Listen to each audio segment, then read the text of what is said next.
Ist wer da? Ich bitte um Vergebung, edler Herr. Ich bin der Sänger Suren. Was willst du? Gestattet ihr mir, dass ich neben eurem Pferd herlaufe? Warum hast du dich versteckt, Sänger? Es ist wegen der Grauen. Sie sind überall. Niemand weiß, warum. Es wird behauptet, es seien die neuen Soldaten von Arkana. Auf jeden Fall scheinen die Leute wie mich nicht besonders zu mögen. Woher weißt du, dass ich dich mag, Sänger? Vielleicht, dass ich dich an die nächste Felszacke hänge. An einem starken arkanischen Strick. Den Kopf nach unten, bis die Zunge herausquillt. Dann hängt mich eben auf, edler Herr. Wenn ihr euer Vergnügen daran findet, was gilt schon ein Sänger für jemanden wie euch? Es war nur ein Scherz, Suren. Schöne Scherze treibt der edle Herr. Kennst du dich aus in Arkana? Ich kenne dort jeden Stein. Dann wirst du mir den Weg zeigen.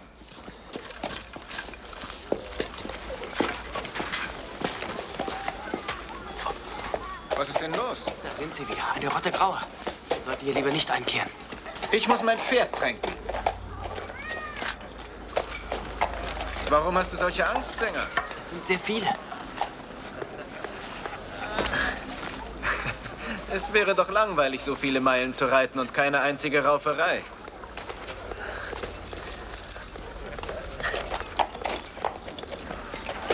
Hey, ihr da, Edelmann!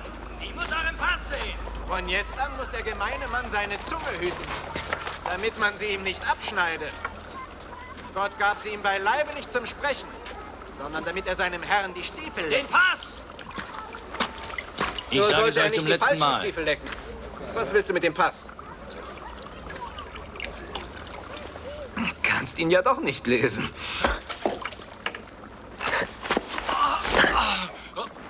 Ich bin Romata von Estorien. Wer sich mir in den Weg stellt, muss sterben. Na kommt schon, schlagt euch, feiges Gesindel! Ha!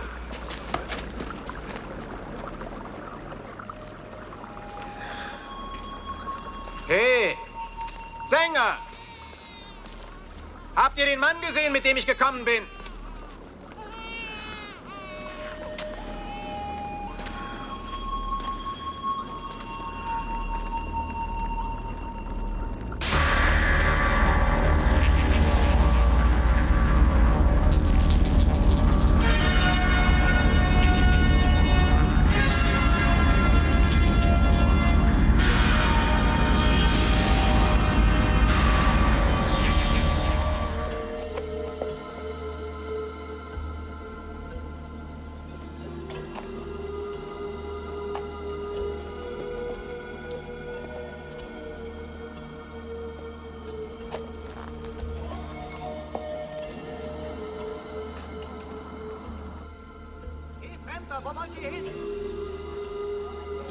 Ihr habt das Gebiet von Arkana betreten. Sagt, was euer Begehr ist. Ich freue mich, euch mit eigenen Augen zu sehen. Die weithin berühmte königliche Garde, von deren Tapferkeit die ganze Welt spricht.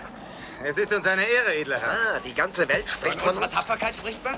Erzählt, dass ihr uns gesehen habt, ja? Halt, wartet! Hey! Wie lautet euer Name, Fremder? Ihr müsst euren Namen sagen. Romata von Estorien.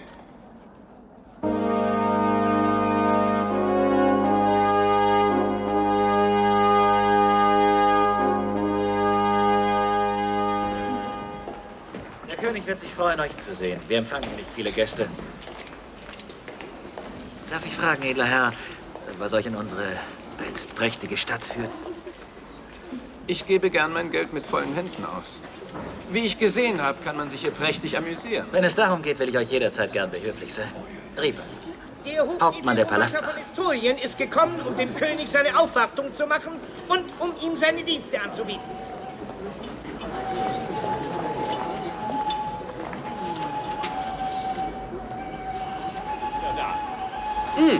Ich glaube, ich habe deinen Vater gekannt.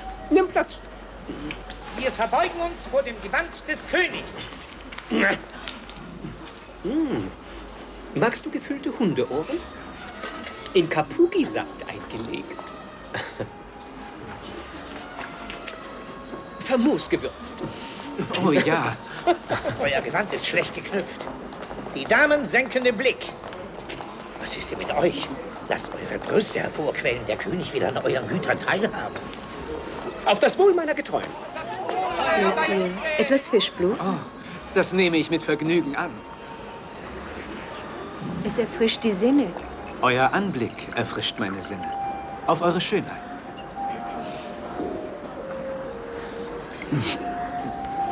Ich mag auch kein Fischblut. Wir verbeugen uns vor dem Mantel des Königs. Heute Nacht konnten an der Nordmauer einige Spione aus Irokan verhaftet werden. Sie haben im Turm der Fröhlichkeit ein Geständnis abgelegt und erwarten nun voller Demut ihre gerechte Strafe. Ein fliegender Drache soll... Dein Vater hatte, glaube ich, das Privileg, meinem Großvater den rechten Schuh anzuziehen. Oder was der linke Schuh? Es war der rechte, Euer Majestät. Ah, der rechte also. Ein erheblicher Teil der soanischen Handelsflotte hat bei einem Sturm in den großen Sümpfen Schiffbruch erlitten. Darf ich mir eure Schwertern sehen? Sehr gut. Eine wundervolle Nachricht. Kann man damit Köpfe abschlagen? Freut euch mit mir, Wir Kinder. verbeugen uns vor den Schuhen des Königs. Mein rechter Schuh. Romate, ich erteile dir das gleiche Privileg.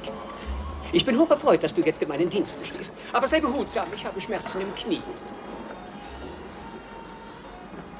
An die Arbeit, los! Romata von Estorien. Es muss eine Akte von ihm geben. Beeilt euch, Kinder. Ich will flinke Beine sehen, flinke Hände, flinke Augen. Der Minister will alles wissen über ihn. Romata von Estorien! Ich hab's gefunden! Ihr braucht eine Aufenthaltserlaubnis für das Schloss. Eine Aufenthaltserlaubnis? Vorschrift des neuen Sicherheitsministers. Ganz im Vertrauen, dieser Reber hat niedriger Adel. Er kann sich noch nicht mal richtig verbeugen.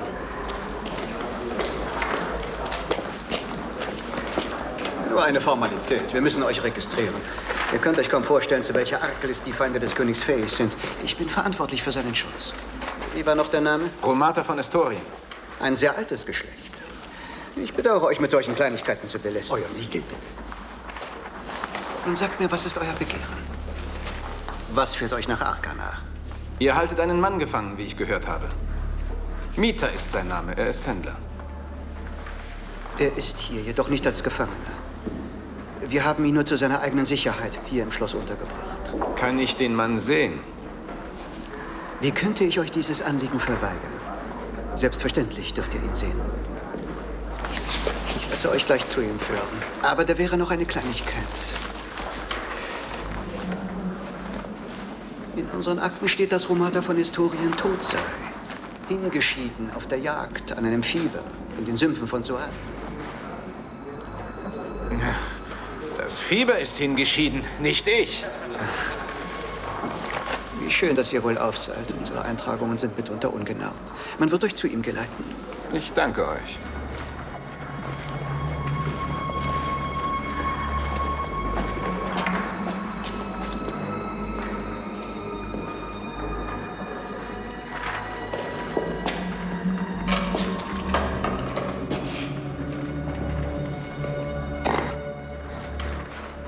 Ich begrüße den ehrenwerten Mieter. Die Stricke, die ich bei dir bestellt habe, sind noch nicht eingetroffen. Wie soll ich das Gesindel aufhängen ohne Stricke? Cyril, was ist denn los? Wieso hast du dich verhaften lassen? Lass mich in Frieden. Ich bin hier nicht in Gefahr. Wir hatten keine Verbindung mehr zu dir. Warum hast du deine Senderzelle rausgerissen? Was ist in dich gefahren? Ich will sie nicht mehr beobachten, als ob sie Kaninchen oder weiße Ratten seien. Sie sind wie wir, Anton. Verstehst du das nicht? Wir müssen ihnen unbedingt helfen. Sie sind nicht wie wir, Cyril. Es sind unsere Brüder und sie leiden. Sie brauchen uns. Und wenn schon? Es sind stumpfe, abergläubische, unterwürfige Kreaturen. Glaubst du etwa, du könntest sie ändern? Große Ereignisse. Große Veränderungen stehen bevor. Gib mir noch etwas Zeit. Ich bitte dich, um unserer Freundschaft willen. Ich kann nicht kurz vor dem Ziel aufgeben. Mein Auftrag ist, dich zu finden und zurückzubringen. Wenn du mich unbedingt wegholen willst, dann musst du mich gewaltsam wegschaffen. Und du musst gegen sie kämpfen. Ich bitte um Vergebung. Reber schickt euch dieses Schwert zu eurer Sicherheit. Ihr seid ein freier Mann.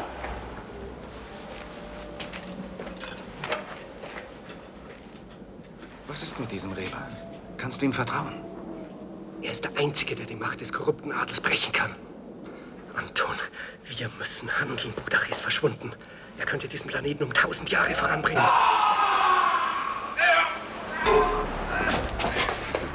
Sind das vielleicht deine großen Ereignisse? Es sollte kein Blut fließen. Verrat! Zur Hilfe! Zum König. Reber hält sich nicht an die Abmachungen. Bleib stehen, das ist ein Spiel. Wir sind aufhalten.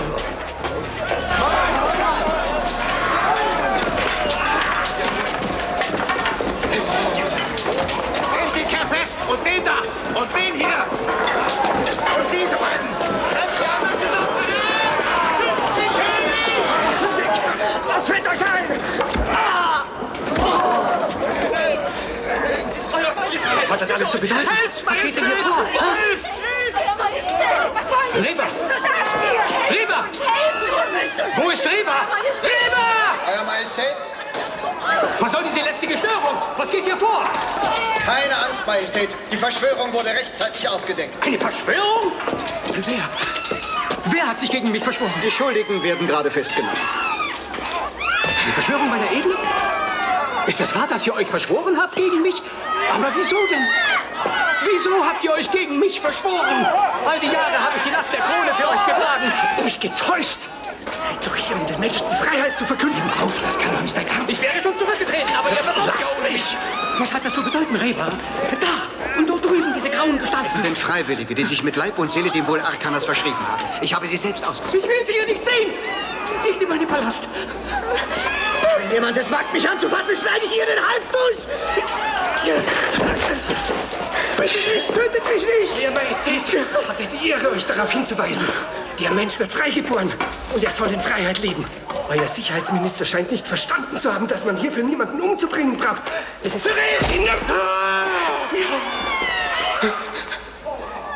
Dieser angebliche Händler war das Haupt der Verschwörung. Er wollte euch töten. Cyril! Schafft seine Leiche raus und hängt sie für alle sichtbar an den Turm der Fröhlichkeit. Sein Leichnam gehört mir. Er schuldete mir noch Geld. Ich werde aus seinem Schädel eine Schale machen, um auf das Wohl eurer Majestät zu trinken. Wie schön. Du kannst ihn haben. Bring ihn weg von hier. Du nimmst ihn doch mit, ja? Ja, gut. Ich möchte, dass du ihn sofort mitnimmst. Sein Anblick macht mir Kopfschmerzen. Ich habe Kopfschmerzen.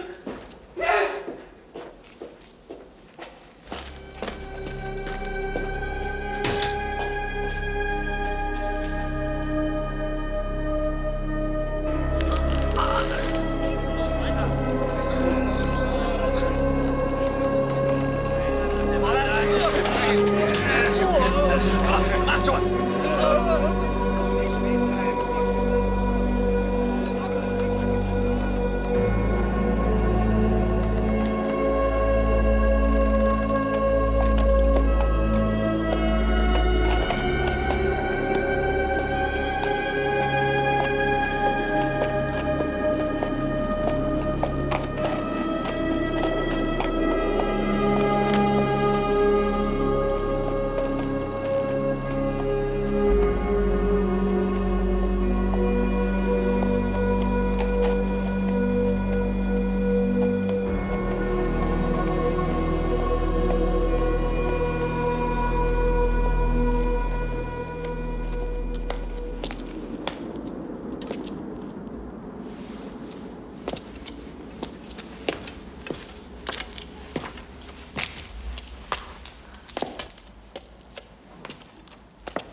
obersten Richter und Staatssiegelbewahrer der Handelsrepublik Soan, mein untertänigster Gruß. Möge die Sonne der lass gut sein. Barmherzigkeit Wir sind unter uns.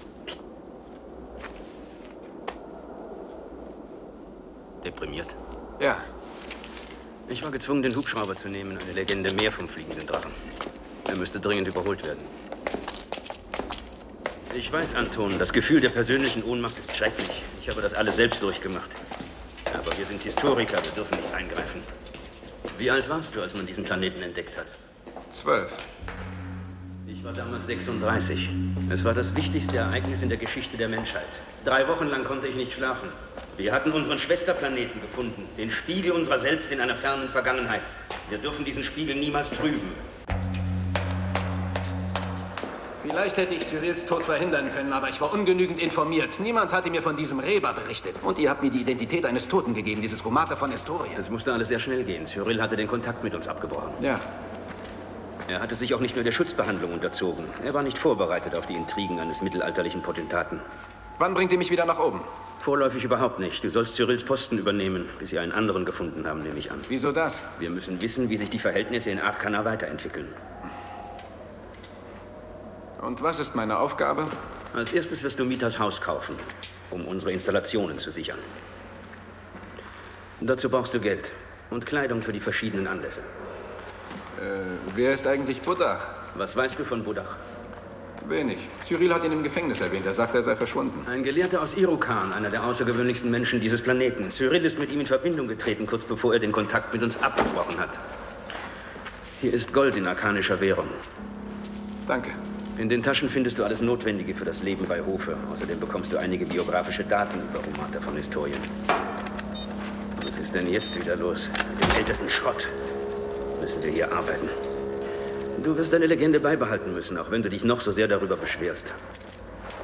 Hier sind die Fakten über ihn. Du solltest sie dir einprägen. Bereits in früher Jugend gewaltige Saufgelage und häufige Weiberhändel. Im Alter von 21 Jahren schändet Romata Dorana, die Tochter des Herzogs von Ekin, tötet ihren Bruder im Duell, muss daraufhin seine Heimat verlassen und führt ein unstetes Leben an verschiedenen Höfen. Was auch immer geschehen mag, du darfst auf keinen Fall töten. Selbst in größter Gefahr nicht. Leicht gesagt. In Arkana tötet man schon wegen eines falschen Wortes. Das ist der normale Grad mittelalterlicher Grausamkeit. Auch auf der Erde hat es Jahrtausende gedauert, bis die letzte Schlacht geschlagen und bis das letzte Gefängnis geschlossen war. Ich werde mein Bestes tun.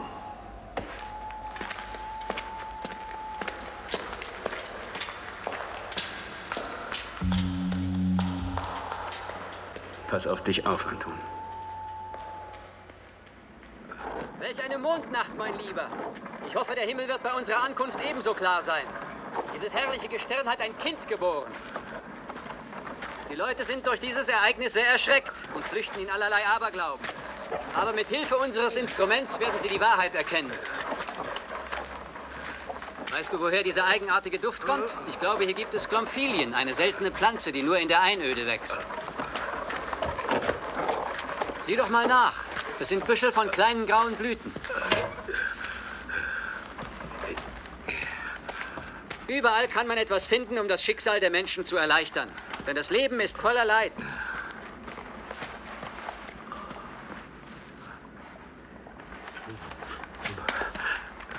Das sind in der Tat Glomphilien. Ein Sud daraus wirkt Wunder. Ein hervorragendes Mittel gegen Schmerzen in den Gelenken.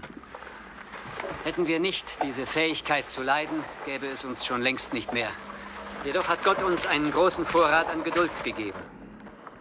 Kein Pferd, kein Hund und keine Maus besitzt diese Fähigkeit. Mit großer Ausdauer überstehen wir die schlimmsten Qualen.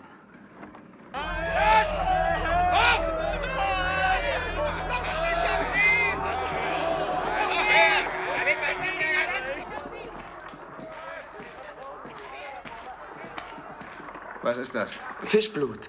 Nein, nein, nein, auf keinen Fall. Wir trinken morgens immer Fischblut. Es dient dem Wohlergehen. Wenn dir am Wohlergehen deines Herrn gelegen ist, solltest du mir lieber ein frisches Handtuch geben. Zum Waschen. Waschen, waschen. Immer nur waschen. Sowas gibt's nur hier bei uns. Nicht mal der König wäscht sich. Der König ist ja auch krank. Du solltest auch ab und zu mal ein Bad nehmen. Meister Mieter hat mir das auch immer gesagt.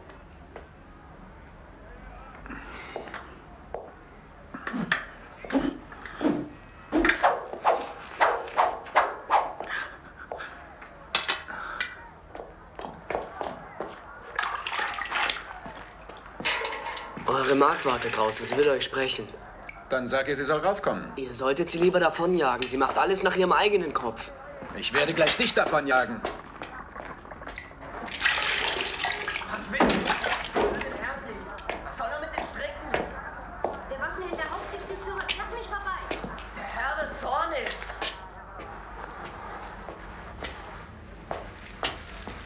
Der Waffenhändler Haug hat soeben die Stricke zurückgebracht, die ihm Mieter für seine Maschine geliehen hat. Ich werde mir diese Maschine ansehen. Leg die Stricke dahin. Wo finde ich Haug? Seine Waffenschmiede ist in der Straße der Königlichen Gnade.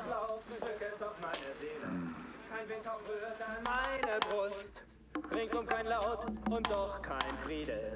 Wo bist du? Nie gekannte Lust.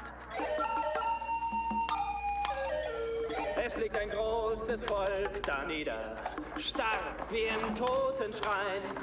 Des Sängers Fuß stieg über manche Leiche, nie sah sein Auge solche Pein. Ich sing für euch mit leerem Magen, durch meinen Mantel pfeift der Wind. Sagt, Leute, wie lange wollt ihr noch ertragen, dass Kinder ohne Hoffnung sind? Das Wort klingt hohl, die Geier stürzen schon hernieder. Gehabt euch wohl und denkt an Surens Lieder!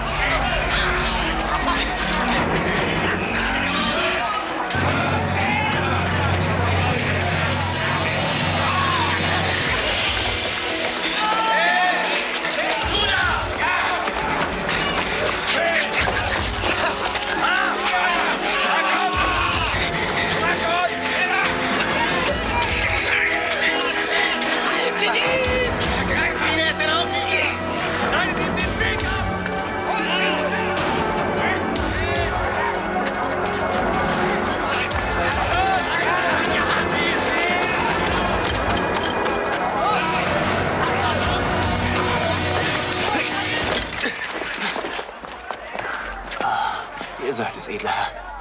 Das war schon knapp diesmal. Schön, euch wiederzusehen. Ich sehe dich immer nur weglaufen. Warum hast du dich nicht geschlagen? Ist doch eine feige Bande, dieses graue Lumpengesinde. Es wird eben hierzulande für unsereins immer schwieriger. Wo willst du hin?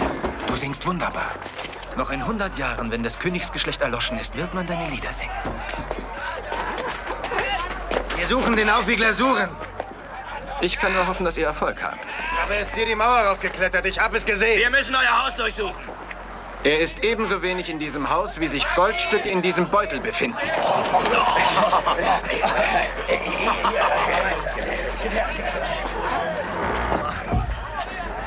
Der Aufwiegler Suren hat es gewagt, auf der Straße der übergroßen Dankbarkeit Spottlieder zu singen, die für Arkana und für euch beleidigend sind. Warum wurde er nicht festgenommen? Er floh ins Haus des Händlers Mieter, das der edle Romata gekauft hat. Und der hat den Soldaten Gold gegeben. Und? Er hat sie bestochen. Diese Münze konnte ich an mich bringen. Dieser Romata ist wirklich undurchschaubar. Wir sollten ihn aufhängen. Ihn im Auge behalten. Ich frage mich wirklich, woran er hier in Arkana Gefallen findet.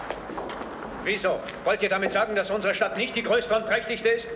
Aber nein, das will ich nicht. Gewiss ist sie das. Diese Goldmünzen hat Mieter dem Waffenhändler Haug gegeben, damit er ihm davon eine Maschine baut. Eine Kriegsmaschine? Nagelneue Goldmünzen. Die gleichen, wie sie der edle Romata benutzt. 20 Stockhiebe. Nicht! Ihr seid hier, um zu schreiben. Schreibt die Zahl der Goldstücke auf. Ihr wolltet mich sehen? Ich konnte nicht früher kommen. Der König hatte Schmerzen im Knie. Ich hoffe doch, ihr werdet Okana deswegen nicht böse sein, oder? Und ich hoffe, ihr vergesst nie, wem ihr eure Stellung verdeckt. Der edle Romata verteilt eine Menge Gold. Und was für ein Gold. Allein dieses Goldstück würde schon ausreichen, um ihn auf den Scheiterhaufen zu bringen. Das ist Teufelswerk. Menschliche Hände können kein Metall von solcher Reinheit erzeugen. Ihr werdet rausfinden, woher er es hat.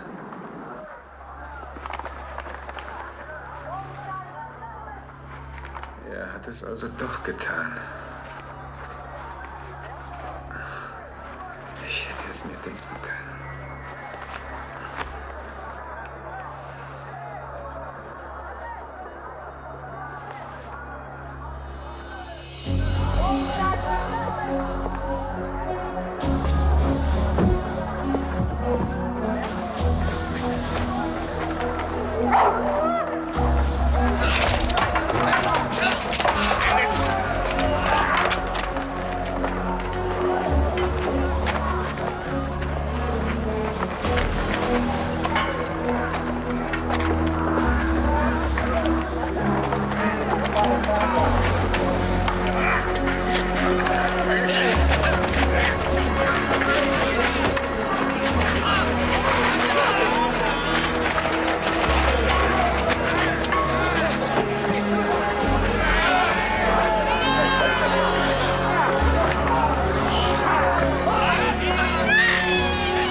Ist jemand hier? Seid gegrüßt, edler Herr. Wie gehen die Geschäfte? Wem nützt es, wenn wir klagen? Womit kann ich euch dienen, edler Herr? Ihr baut doch an einer Maschine, Meister Hawk. Ja, ich baue an einer Maschine. Kann ich sie sehen? Ich hätte nicht gedacht, dass ein edler Herr sich dafür interessiert. Es ist nur ein Zeitvertreib. Vielleicht sollte ich mich Nützlicherem zuwenden. Mieter hat mir von euch erzählt. Gott sei seiner Seele gnädig. Ich habe ihm viel zu verdanken. Mit dieser Maschine kann ich eine größere Zahl von Abschriften machen, damit die Worte der Dichter, die Gedanken unserer Gelehrten von vielen gelesen werden können.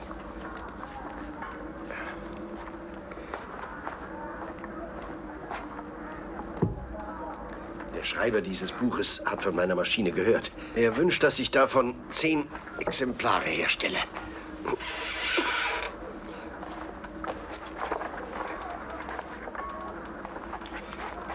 Wie gesagt, nur ein Zeitvertreib.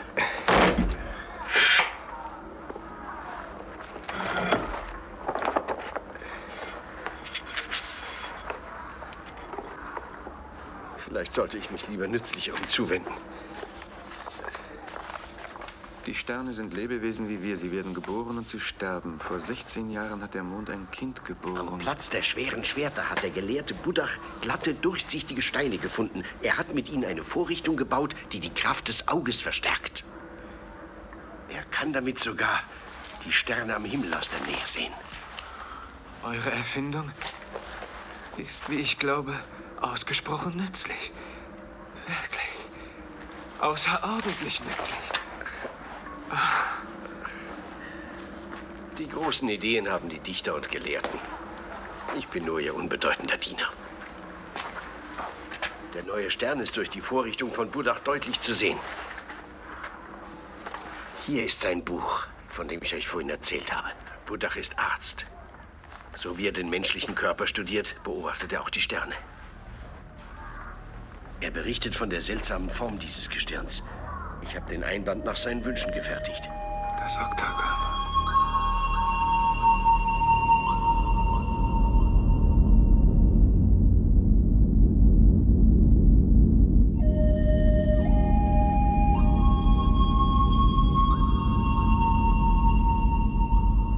Die Lunge ist in Ordnung. Gib mir deinen Finger. Habt ihr immer noch keinen Nachfolger für mich gefunden? Ich komme mir ziemlich albern vor in der Rolle eines Höflings von Arkanan. Ich finde, du machst deine Sache ausgezeichnet. Wir sind alle sehr zufrieden mit dir. Nimmst du jeden Morgen Segatron? Ich pumpe mich voll damit. Jetzt die Urinprobe. Trotzdem würde ich nicht sagen, Arkana sehen und sterben. Wir mussten schon wieder einige Kundschafter zurückholen. Sie haben einfach durchgedreht. Ich kann die Leute gut verstehen. Hier oben sprechen sie schon vom Virus der Barbarei. Als würde die Vergangenheit uns wieder einholen. Ihr habt gut reden. Habt ihr scharfe Bilder? Deine Senderzelle arbeitet einwandfrei. Die Hofdamen sind der Ansicht, Romata habe schöne Augen. Was meinst du, Anka? Das Auge ist in Ordnung. Schläfst du gut? Keine Albträume? Die habe ich nur, wenn ich wach bin. Ich habe Cyrils Unterlagen gefunden. Er hat Buddach nach Arkana eingeladen. Diesen Arzt aus Irokan? Er wollte uns in letzter Zeit immer wieder dazu bringen, mit ihm Kontakt aufzunehmen. Aber jetzt sind wir für Buddach verantwortlich. Sie verhaften hier jeden, der halbwegs lesen und schreiben kann. Gregor ist tot. Er wollte einen Aufstand unter den murischen Sklaven entfesseln. Auf welche Weise ist er umgekommen? Er wurde lebendig begraben. Deine Schutzbehandlung. Ja. Sag mal, findest du es aufregend, mir ständig zuzusehen? Es ist mein Job. Und wenn ich in den Armen einer schönen Frau liege? Ich glaube, die schöne Arkana hat ein Auge auf mich geworfen. Die Mätresse des Königs wird bestimmt überwacht. Sei vorsichtig.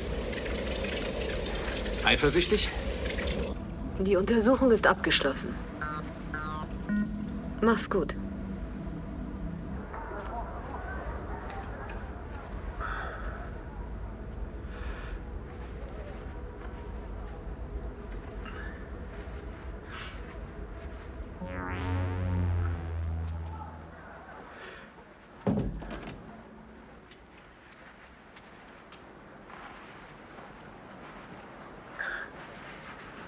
Kira! Kira!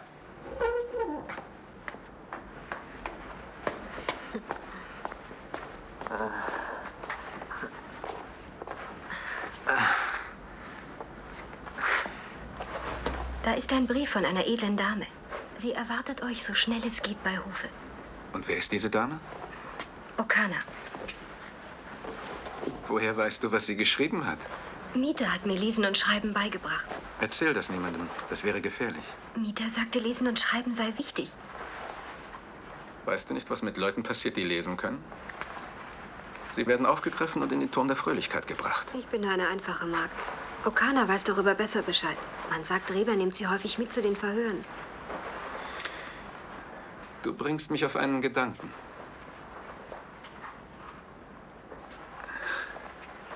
Ich werde die Einladung annehmen.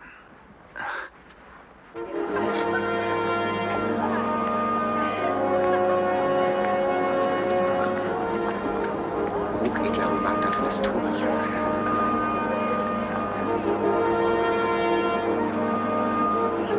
Das ist mir eine Ehre, eine besondere Ehre. Ich bin entzückt.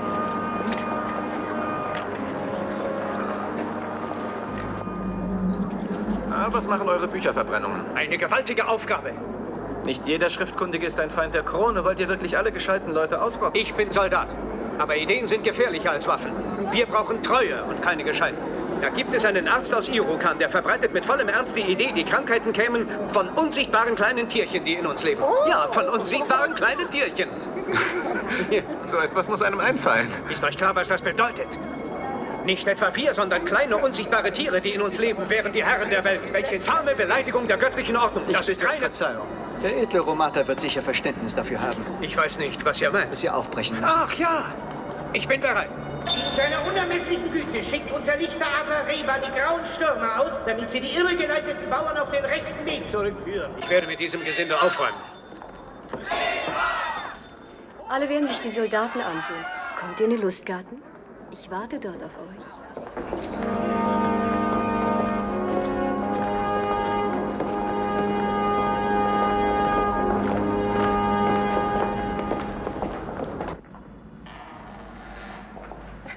Wie könnte ein armes Mädchen wie ich euren Anstürmen widerstehen? Niemand gebietet über sein Herz. Auch das meine schlägt heftig in meiner Brust, da ich der schönsten Frau Arkanas gegenübertrete. Kommt näher, damit ich mich am Pochen eures Herzens erfreue. Da auch der erste Minister eure Gunst genießt, bitte ich um Verständnis für mein Zögern. Seid unbesorgt, seine Männlichkeit erwacht nur, wenn er die Schreie der Gefolterten hört. Deshalb schätzt er sehr, wenn ich ihn begleite. Hütet euch vor ihm. Da ihr Zugang habt zum Turm der Fröhlichkeit, ein berühmter Gelehrter ist auf dem Weg nach Arkana verschwunden. Warum sagt ihr mir das? Ich will ihm entgegenreiten, aber vielleicht haben ihn die grauen Stürmer schon gefasst. Oh, ihr seid also gekommen, weil ihr meine Hilfe braucht. Ja. Ich bin in großer Sorge um diesen Gelehrten. Er heißt Buddha. Ich dachte, ihr kommt, weil ihr mich begehrt. Jeder andere Mann würde mir die Füße küssen für einen Blick von mir. Etliche haben ihr Leben schon verwirkt, weil sie durch meinen Anblick den Verstand verloren haben. Und ihr braucht mich nur, um diesen alten Gelehrten zu finden. Ihr habt mir Dinge versprochen, die ihr nicht haltet. Ihr macht euch lustig über mich. Ihr habt mich missverstanden, verzeiht mir. Ich finde euch begehrenswert. Ist das wahr? Zeigt, dass ihr mich begehrt. Zieht euer Gewand aus, kommt. Eure Stiefel könnt ihr anbehalten. Entschuldigt, das ist alles etwas neu für mich. Gefällt es euch? Wartet, ihr werdet begeistert sein.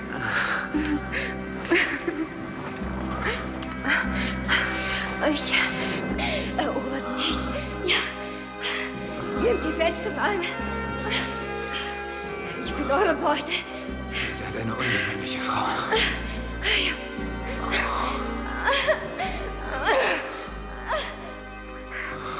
Sie sind wie die Tiere. Nicht wie die Tiere.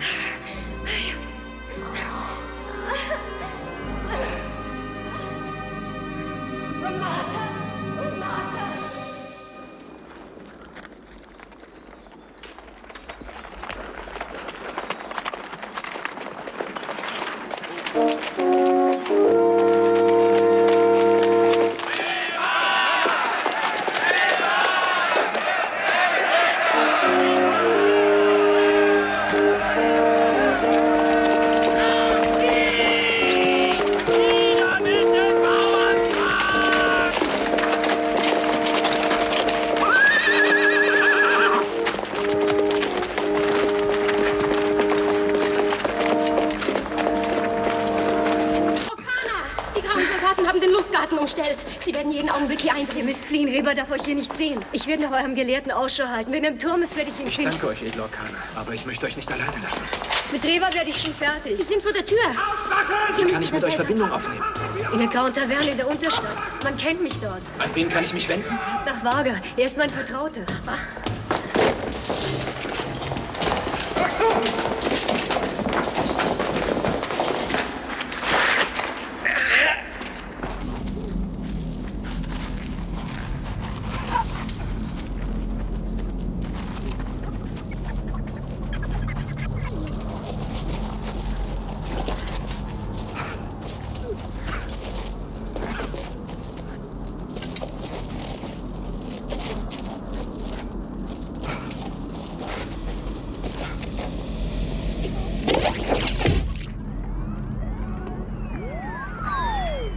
Er ist ohnmächtig. Sein Schutz funktioniert. Er wird bald zu sich kommen.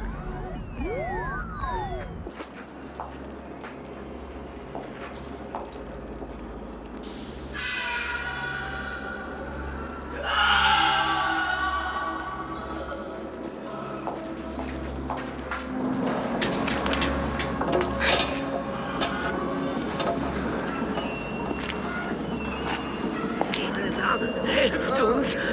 Bitte, helft uns!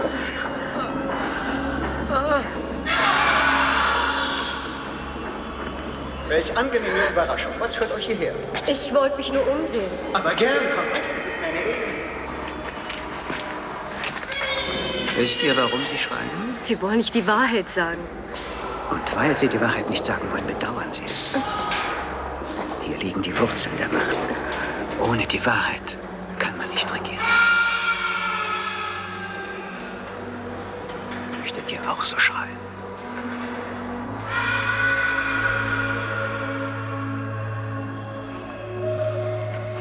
Ich möchte jetzt gehen. Dann müsst ihr mir die Wahrheit sagen. Wer hat euch beauftragt? Romate von Estorien. Er sucht den Gelehrten Buddha. Er hat mich dazu gezwungen. Dann seht euch alles an. Vielleicht findet ihr den Gelehrten. Kommt, seht euch um. Seht euch um. Aber ihr lasst euch ja das Beste entgehen. Kommt mit. Da hinein. Das wird euch gefallen, mein Liebchen.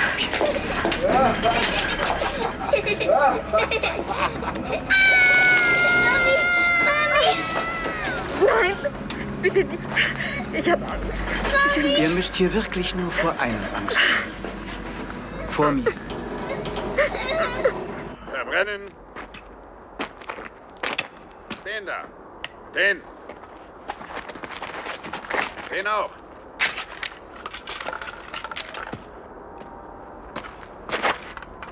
Verbrennen. Verbrennen. Einer von den Toten auferstanden! Wer seid ihr? Ich bin Magier, der Baumeister! Was macht ihr da oben, Herr? Ich baue einen Turm! Und ihr, was macht ihr da unten? Ich habe mich nur etwas ausgeruht. Was wollt ihr mit diesem Turm anfangen, wenn er fertig ist? Auf diesen Gabeln wird ein Rohr befestigt, das die Kraft des menschlichen Auges verstärkt. Wenn man durch dieses Rohr hindurch sieht, kann man die Sterne aus der Nähe betrachten. Wenn Gott gewollt hätte, dass wir die Sterne aus der Nähe sehen, hätte er uns bessere Augen gegeben. Warum trägst du dann ein Gewand? Wenn Gott gewollt hätte, dass du nicht nackt bist, so hätte er dir wohl ein Fell gegeben. Er will Gott ins Antlitz sehen! Gottes Zorn wird euch vernichten, wenn ihr das nicht verhindert!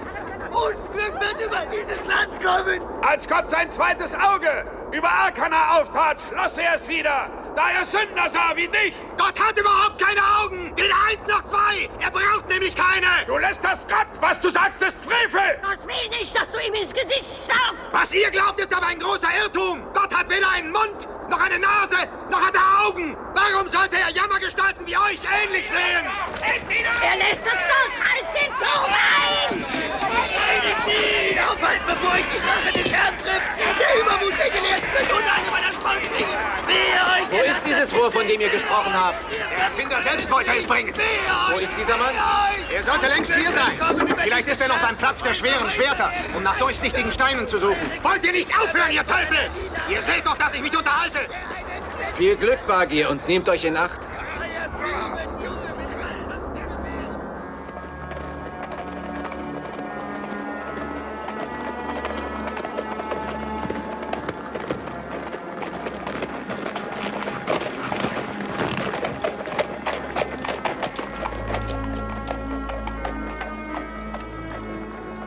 Man sagt, hier seien die Götter vom Himmel gestiegen. Bei ihrer Ankunft sollen sich die Berge verfärbt haben. Woher weißt du das? Die Hirten haben es gesehen. Es war Nacht. Das zweite Auge Gottes hat sich aufgetan. Ein Licht erschien, heller als der Tag. Alle, die das Licht sahen, wurden ohnmächtig und fielen zu Boden.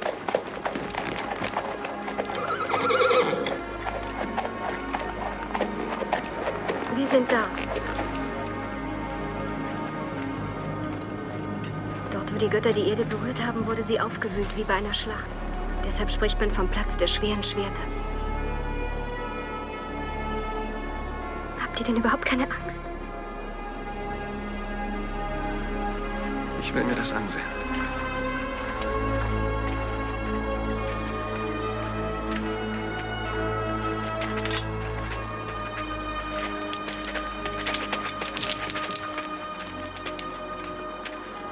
Da unten gibt es eine Herberge. Vielleicht ist Budach dort eingekehrt. Da sind Häuser, die brennen.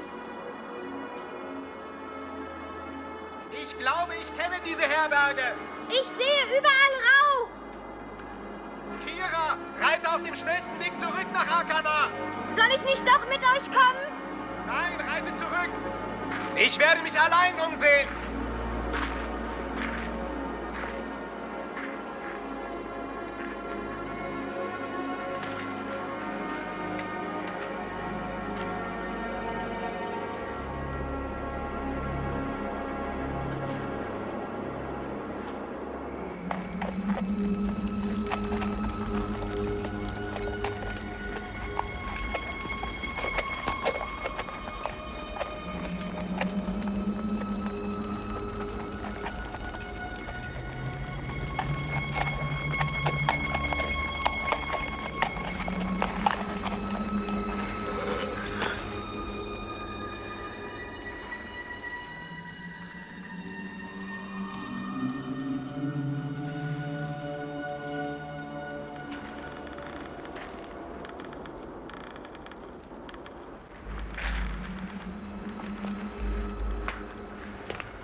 Da staunt ihr wie? Was ihr seht, ist das Werk des gelehrten Buddach aus Irokan. Die Linsen haben wir ihm geliefert durch Verglasungen, die beim Landen der Fähre entstanden sind. Er ist dabei, euch zu entdecken. Wie sollen wir uns jetzt verhalten? Wollt ihr diese Erfindung verhindern und euch zu Komplizen Rebers machen?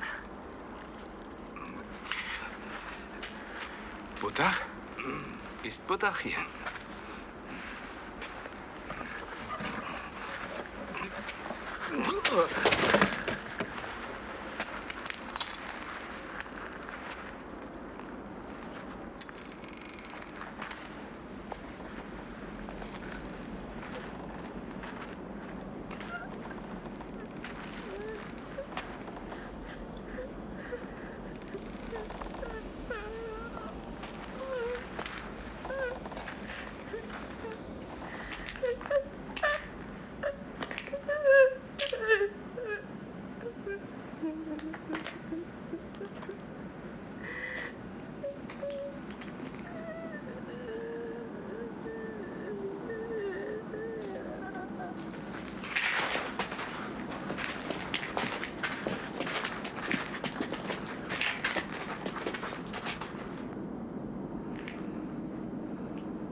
Ich hab ihn! Und der ist der edle Herr! Gib doch das Messer rein! Ja, sind doch rein! Ich wollte nicht was kommt da? Du Dreckskerl!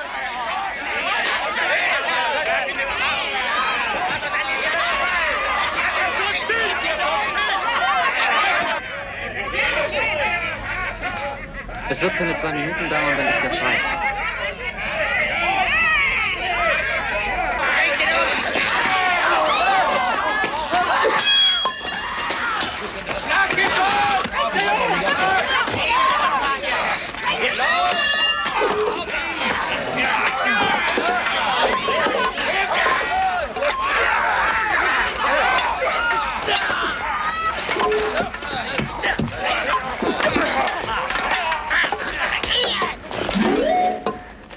Lasst ihn in Frieden!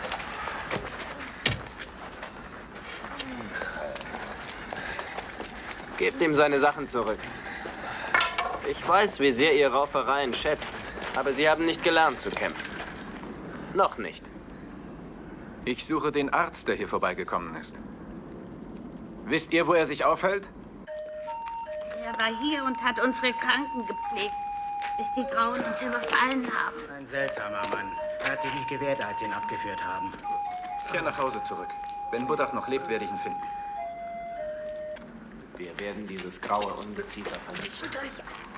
Wir werden Seite an Seite stehen und unsere Toten rächen. Die Grauen sind stärker als ihr. Du wirst nichts erreichen, nur das Blut dieser Menschen vergießen. Ihr habt nur eine einzige Chance. Die Grauen haben gelernt zu kämpfen, aber nur auf eine Art. Du musst deine Leute aufteilen in 2 Gruppen. Jede der beiden Gruppen soll sich in deinem Hügel verstecken. Lass die Grauen vorrücken und greif sie dann von beiden Seiten an. Aber wenn wir uns aufteilen, schwächen wir uns. Nein, im Gegenteil, du musst sie überraschen. Warum wollt ihr uns nicht anführen? Das kann ich nicht. Ich habe gesehen, wie ihr kämpfen könnt. Warum helft ihr uns nicht?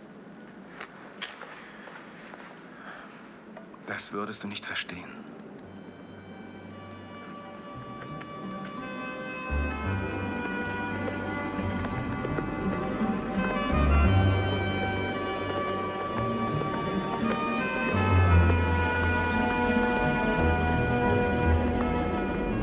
Vielleicht musste er einfach eingreifen und ihnen helfen. Aber genau genommen hat er die Geschichte verfälscht. Er hat den Bauern eine Chance gegeben. Sie haben Bagirs Turm in Brand gesteckt.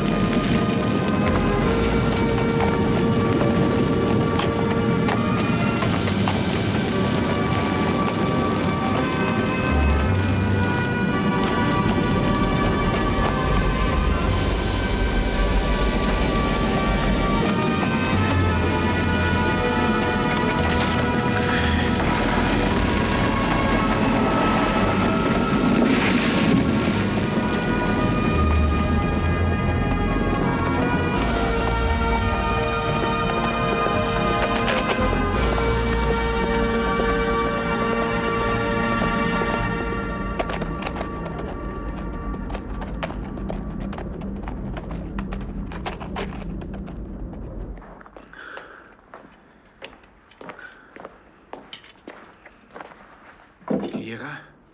Was ist los? Warum bist du noch auf?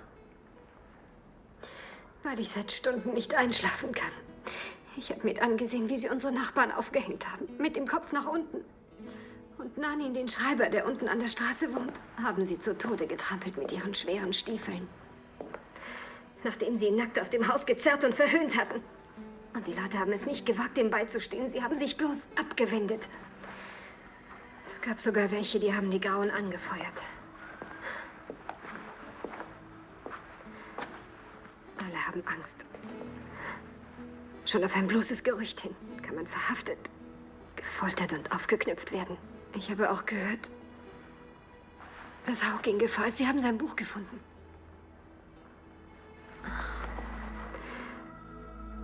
Ich bitte euch, helft uns, unternehmt etwas. Die Leute haben Vertrauen zu euch. Wie kommst du denn darauf, dass ich euch helfen kann? Weil ihr nicht so seid wie die anderen. Ich bin ein Edler wie jeder bei Hofe. Ich weiß, ihr habt es nicht leicht. Irgendwann jedoch wird es keine Grauen mehr geben, keinen Hofstaat und keinen König. Was glaubst du, worin ich mich von den anderen unterscheide? Die prassen und saufen. Und du meinst, ich nicht? Sie behandeln uns wie Hausrat. Die haben aber auch keine Magd wie dich. Was Hauck angeht, wenn er ernsthaft in Gefahr ist, werde ich versuchen, ihm zu helfen. Gleich morgen früh. Kira.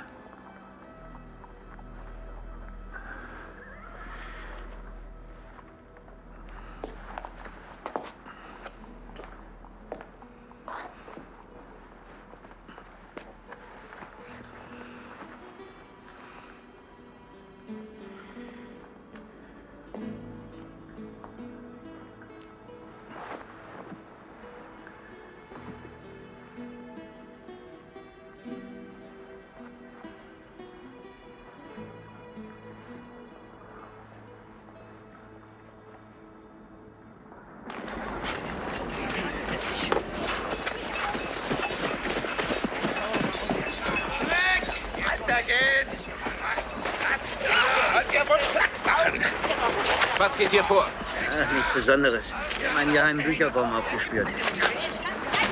Und bissig war der Kerl. Ich sage euch wie ein Iltis. Habt ihr ihn erwischt? Allerdings, den haben wir erwischt. Wo habt ihr ihn hingeschafft? In den Turm? Ich habe dich gerade gefragt, ob er im Turm ist. Also, wo ist er? Wir können doch nicht jeden in den Turm bringen. Wo kämen wir da hin? Wir erledigen das viel schneller. Hey.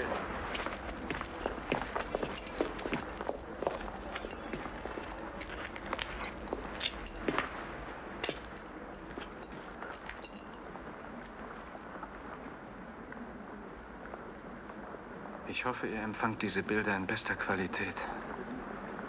Sind wunderbar für die Ausbildung künftiger Beobachter geeignet.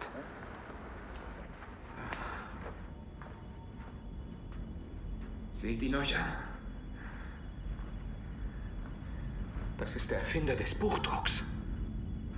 Wir haben alles getan, um unsere aggressiven Instinkte zu überwinden. Aber wenn ich die Bestialität dieser Kerle weiter ertragen muss, dann verachte und hasse ich sie. Na, habt ihr gut gearbeitet? Seid ihr zufrieden mit euch? Was steht ihr da noch hier rum? Ja, aber ich... Nein, bitte nicht! Ha! Ha!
Vaga? Ich will zu einer Dame vom Hof. Damen vom Hof kann ich euch wirklich nicht anbieten. Ihr werdet euch mit den Mädchen hier begnügen müssen. Er meint wohl unsere Okana. Warum ist die jetzt bei Hofe und ich nicht? Als ob bei ihr was anders wäre als bei mir. Hey, Wirt! Ich habe gewaltigen Durst. Und außerdem will ich was Ordentliches zum Beißen.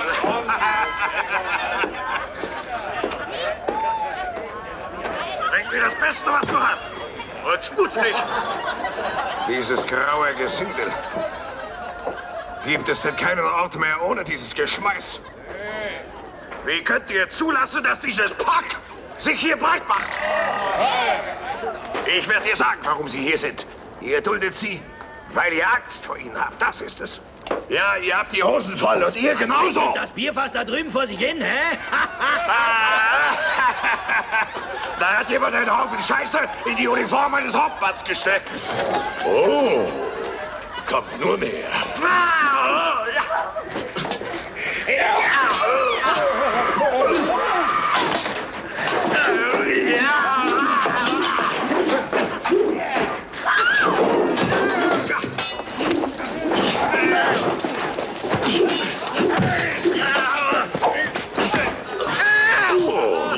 Sehr gut gemacht. Das macht Laune.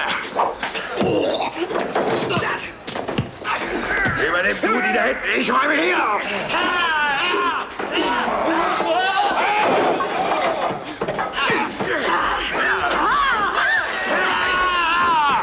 Schade, dass die Barone mich nicht sieht. Ich kann das stundenlang durchhalten.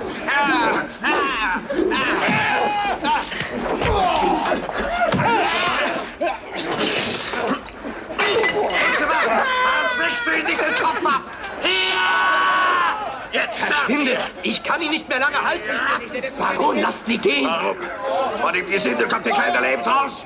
Baron, dieses Schwert wurde zu edlerem Zweck geschmiedet. Aber ich hab doch nur das eine.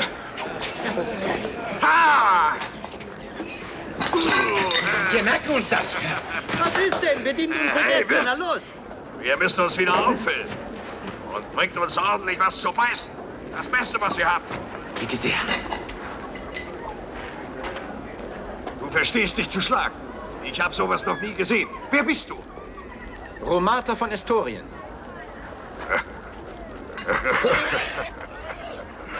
Du bist nicht Romata. Er war mein bester Freund. Er starb an meiner Seite bei einem Jagdausflug in den Sümpfen von Suan. Ich weiß. Aber behaltet es für euch. Wer so kämpft wie du, ist mein Bruder.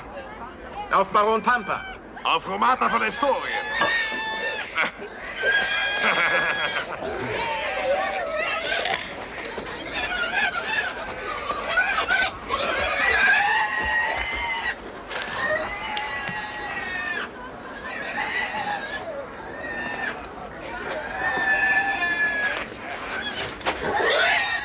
Lasst das Boot ausbluten. Es ist für den Baron und seinen Gast.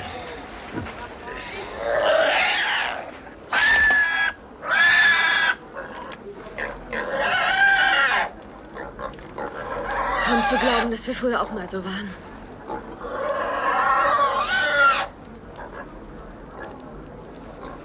Ich wette, dass es ihm auch noch schmeckt.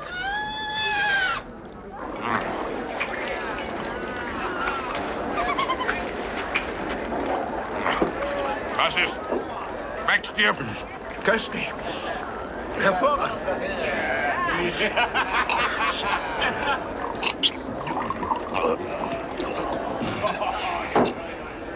Na, Romata, was sagst du denn zu diesem Weibern?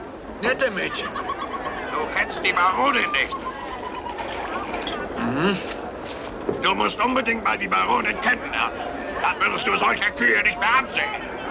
Was schon wieder dieses Gesinde? Ich bitte um Vergebung, Baron. Der Dienst des Königs ruft. Ich habe Mitleid mit euch. Um nichts in der Welt würde ich dienen. Was ist los? Vor 2 Stunden habe ich auf Befehl des Sicherheitsministers Reber Okana verhaften und in den Turm der Fröhlichkeit bringen lassen. So. Offiziell wurde sie der Spionage beschuldigt. Bis zuletzt hat sie gehofft, ihr würdet ihr beistehen. Ich verstehe. Ich war machtlos. Es wurde mir befohlen, sie euch zu zeigen.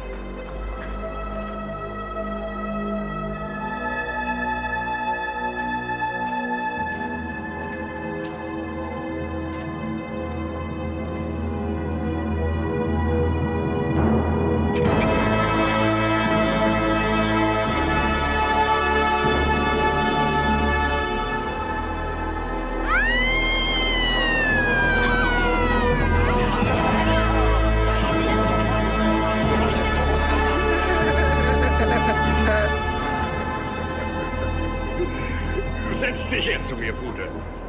Komm, lass uns essen und trinken. Vergiss deine Sorgen. Trink mit mir.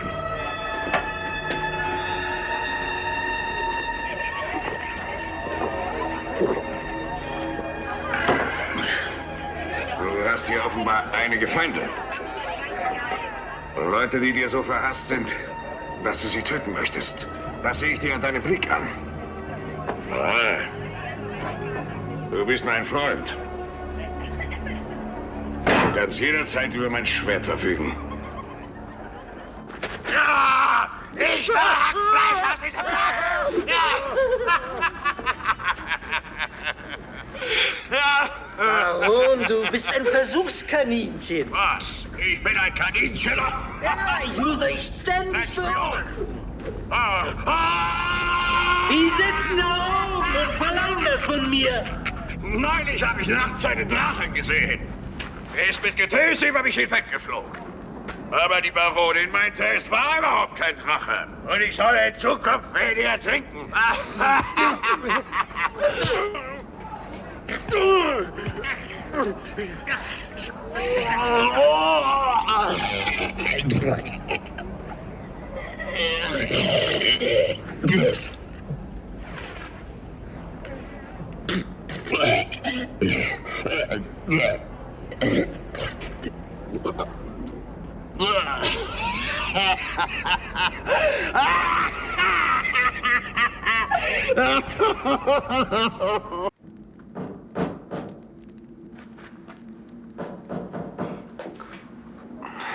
Wenn du das nächste Mal einen Drachen am Himmel siehst, reite ihm nach. Du wirst eine hübsche Überraschung erleben. Komm ja schon. Wir könnten noch die ganze Nacht durchzechen, edle Herren. Aber vor der Schlacht brauchen wir Schlaf. Keinen Tropfen Wein. Vor dem Kampf. Uno. Außerdem wäre die Baronin Mach dem Baron ein Bett. Ein Bett? Wozu ein Bett? Auf dem Schlachtfeld ist es Bett des tapferen Kriegers. Das gesattelte Streitwort. Kira. Wo ist Kira?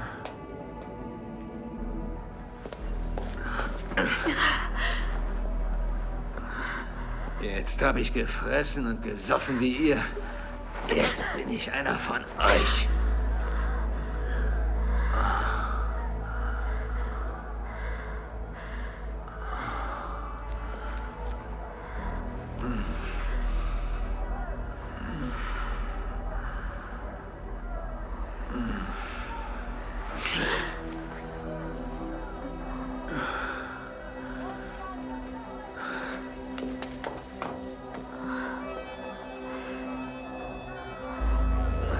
Wo sind denn diese Scheiß-Tabletten? Anton, beruhige dich. Beruhigen? Wieso denn beruhigen? Ich bin ja vollkommen ruhig, nur werden die, mit denen ich Kontakt aufnehme, umgebracht. Auch wenn jemand gefoltert wird, bin ich ganz ruhig. Und wenn jemand gevierteilt wird, kann ich sogar applaudieren. Anton, du lässt dich gehen. Ja, ich bin betrunken und ich bin wütend. Ihr habt gut reden da oben. Ihr seht mir ständig zu. Heimlich. Was heißt heimlich? Wir machen unsere Arbeit genau wie du. Nimm dein Sigaton. Ich bleibe, wie ich bin. Wenn dir mein Zustand nicht gefällt, dann schalt ab. Anton. Scheiße. Die Entwicklung in Arkana macht auch uns große Sorgen. Du hast es nicht leicht, Anton. Lass uns darüber reden. Anton, komm zurück, Anton. Du gefährdest deinen Auftrag. Anton!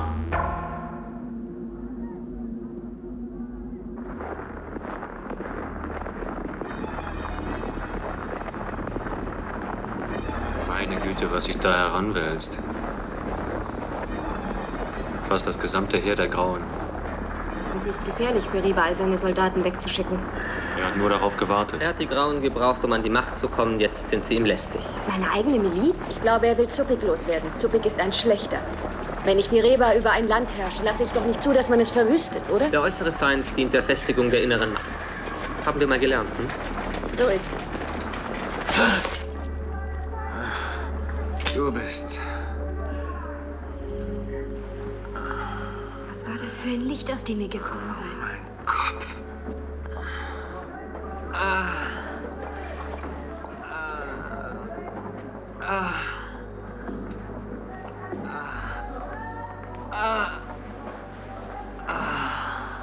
Diese Frau, mit der ihr gesprochen habt.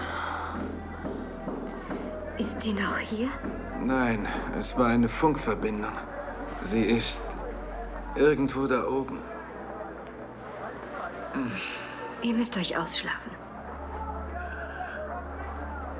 Aber vielleicht haben sie Budach schon umgebracht. Gut möglich, dass mir Reba schon wieder zuvor gekommen ist. Wo ist Okana? Wo ist sie? Okana! Okana! Meine kleine Okana, wo ist sie? Habt ihr meine kleine Okana gesehen? Hm? Nein, ich bedauere. Oh, Romata, du bist noch am Leben. Ich dachte schon, er hätte dich auch beiseite geschafft. Er bringt alle um. Er ist ein elender Minister, dieser Reba. Er hat mir versprochen, diese Verschwörungen abzustellen. Und trotzdem werden sie immer häufiger. Und er steckt mir diese grauen Ungetüme in den Palast. Es wird mir zu viel mit diesen Attentaten. Selbst im Bett gibt es Verschwörungen. Ich bin der König, auch ich habe ein Recht darauf, nachzuschlafen. Warum kann man es denn nicht so einrichten, dass sie mich tagsüber überfallen? Noch eine solche Nacht und ich lasse diesen Reba hinrichten. Was ist denn? Esst nur. Deshalb seid ihr ja hier, um zu essen, um zu trinken, um zu scherzen. Ihr wartet auf mich. Ihr wartet auf euren König. Seht ihr? Ich esse. Seht mir nicht essen. Stopft es nur in euch hinein, solange ihr gesund seid. Esst nur. Euer König ist krank, er hat Schmerzen im Knie. Esst, während ich leide. Meine Krankheit wird immer schlimmer. Wo sind die Ärzte, die Quacksalber? Wo ist mein guter Tatar? Mir wurde schon durch seine Stimme leichter. Und ihr habt ihn aufgehängt, Dummkopf. Schweigt! Ich weiß, dass er ein Giftmischer war, aber das ist mir egal. Er hat nämlich was gegen meine Schmerzen getan. Versteht ihr das, ihr Mörder? Er hat den einen vergiftet und den anderen geheilt. Aber Reba, der will einfach jeden umbringen, der ihm in die Hände kommt. Nehmt euch doch selber auf! Mein König ordnet an, dass Reba euch den berühmten Arzt Budach vorführt. Nun gut, ich befehle, wo ist dieser Arzt? Da ich um eure wahrhaft unerträglichen Leiden weiß, habe ich mir erlaubt, aus Irokan den hochgelehrten Dr. Budach kommen zu lassen. Leider wurde er von den grauen Soldaten des ehrenwerten Reba ergriffen. Ich kann nur hoffen, dass die eigenartige Abneigung eures Ministers gegen Gelehrte noch nicht zu seinem Verhängnis wurde. Ich bring dich noch um, du Gauner! Wo ist dieser Arzt? Schweig, ich frage dich, wo der Arzt ist! Es ist wahr, dass ich den berühmten Dr. Budach vor den Gefahren der Reise schützen wollte und ihm meine grauen Soldaten entgegengeschickt habe. Was quasselt der da? Ich will wissen, wo er ist. Ich wollte zu eurer Sicherheit noch eine Untersuchung vornehmen. Vermutlich weiß der edle Romata nicht, zu welcher Bosheit gegenüber eurer Majestät die Herrscher von Irokan fähig sind. Wir beide wissen, dass mein König nicht war. Aber wenn ihr Majestät und Romata es wünschen, lasse ich ihn vorführen. Bitte?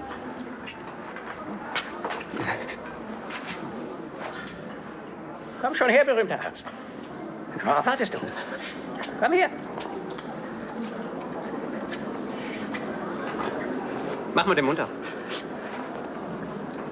Ah, bemerkenswert gute Zähne. Wenn ich auch so gute hätte, könnte ich besser essen. Kuriere mich. Wenn Euer Majestät geruhen, mir das Knie zu zeigen.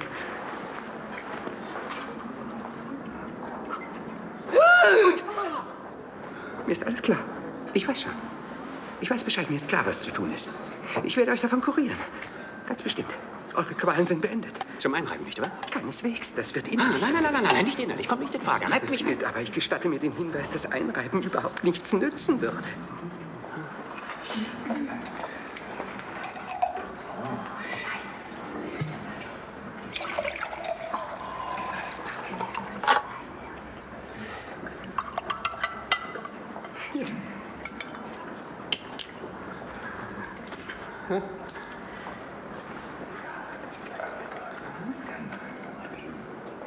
Nimm einen Schluck. Ich? Trink, sag ich!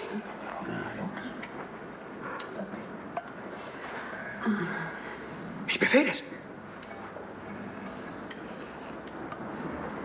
Ne? Wie ist es? Bitter. Scheußlich. Aber ihr könnt es ruhig trinken. Dann werde ich es trinken. Ich werde es trinken.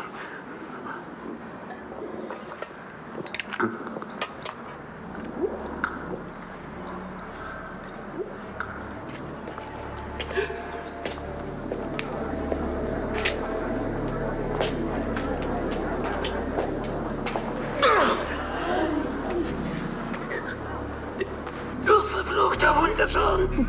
Weshalb hast du mich vergiftet?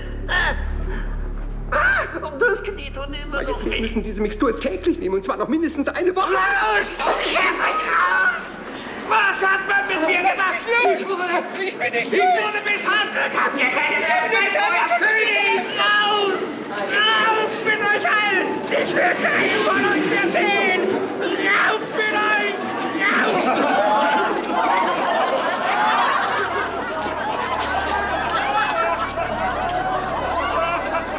Das war nicht echt. Echte Ärzte haben keine Angst. Stimmt, das glaube ich auch.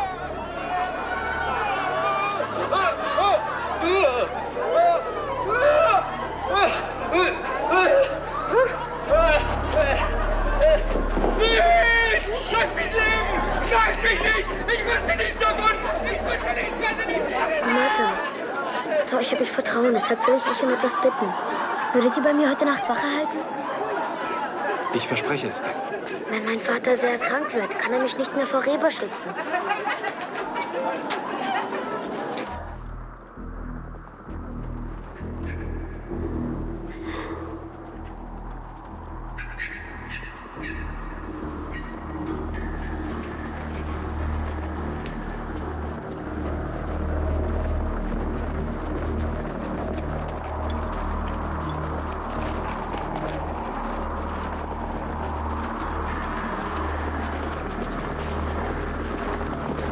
Der da auf dem Pferd ist Zupik. Ein ganzes Heer gegen eine Handvoll Bauern.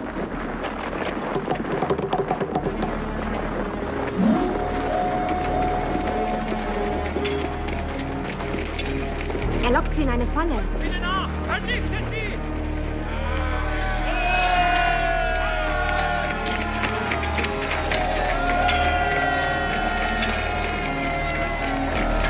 Seht euch das an. Sie nehmen sie in die Zange. Er hat schnell gelernt. Die Bauern kämpfen für ein Ziel.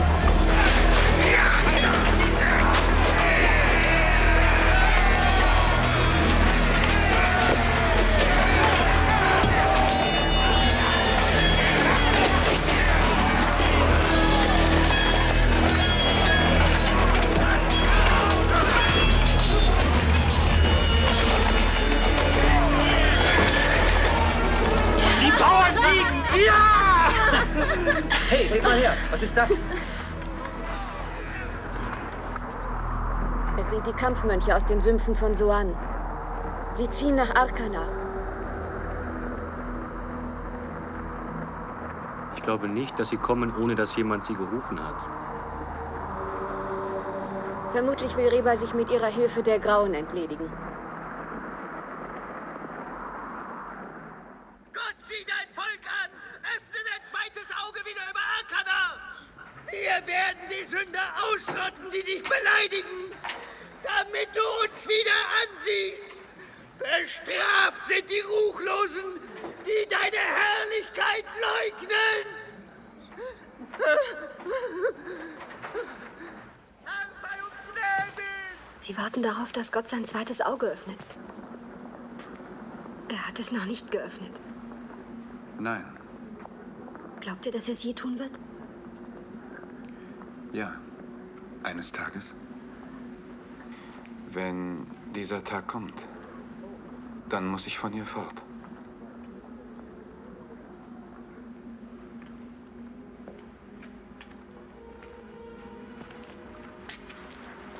Wohin geht ihr dann?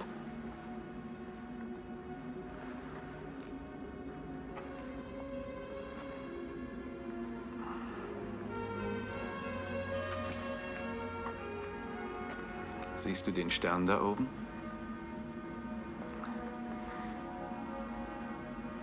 Den kleinen da, unter den 3 Geschwistern. Die Erde, auf der ich geboren bin, befindet sich ganz in der Nähe dieses Sterns.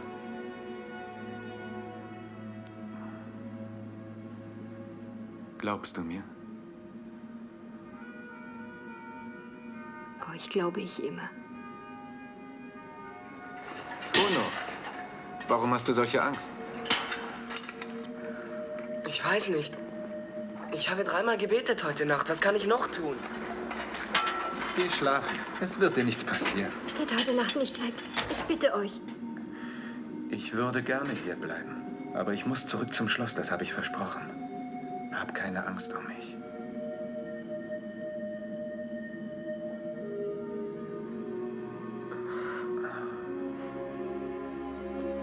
Gibt es das auch auf eurem Stern? Dass man sich gegenseitig tötet?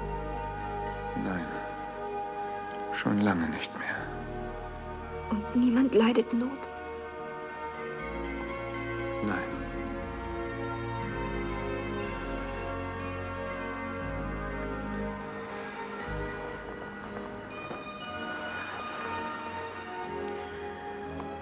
Und niemand weint mehr? Niemand weint.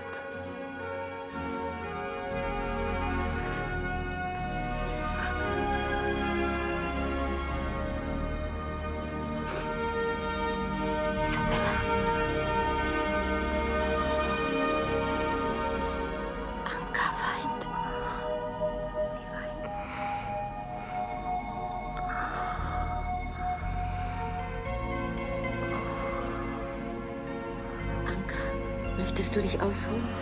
Nein, es geht schon. Ich habe das Gefühl, als ob wir nicht alleine wären. Schon möglich. Was auch immer geschieht, ich werde dich nie verlassen. Jetzt mache ich die Augen zu. Dann kann uns niemand mehr sehen.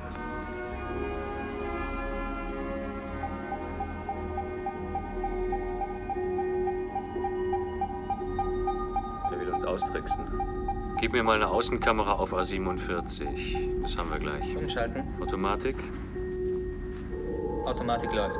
So leicht wird er uns nicht los. Wie hast du das jetzt gemacht? Wärmefotografie.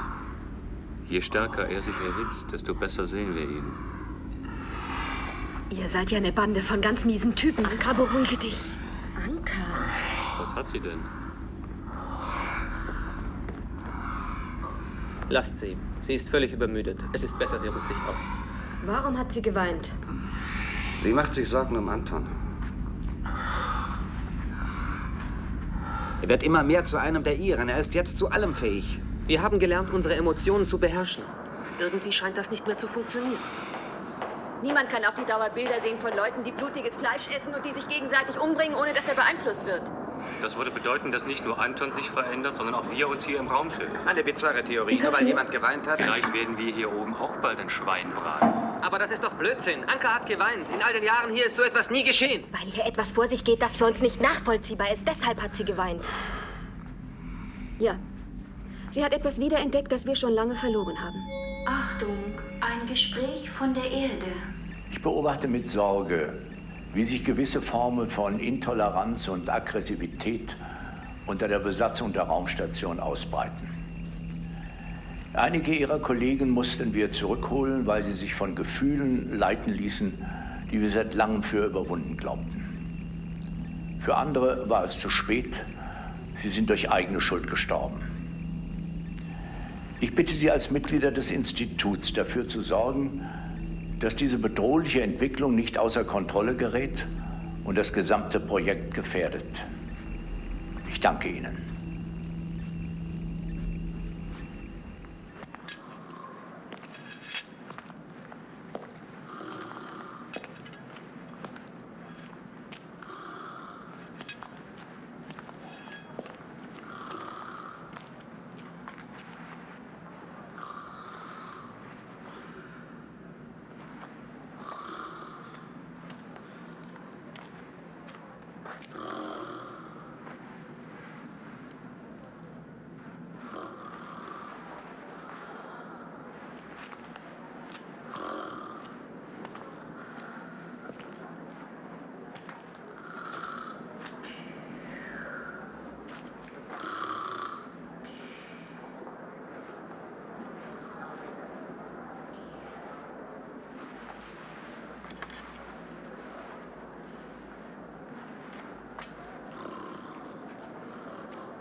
Woran denkt ihr? An Buddach, der irgendwo im Kerker sitzt. Drüben im Turm oder sonst wo, angekettet und erniedrigt. Und wieso müsst ihr an ihn denken?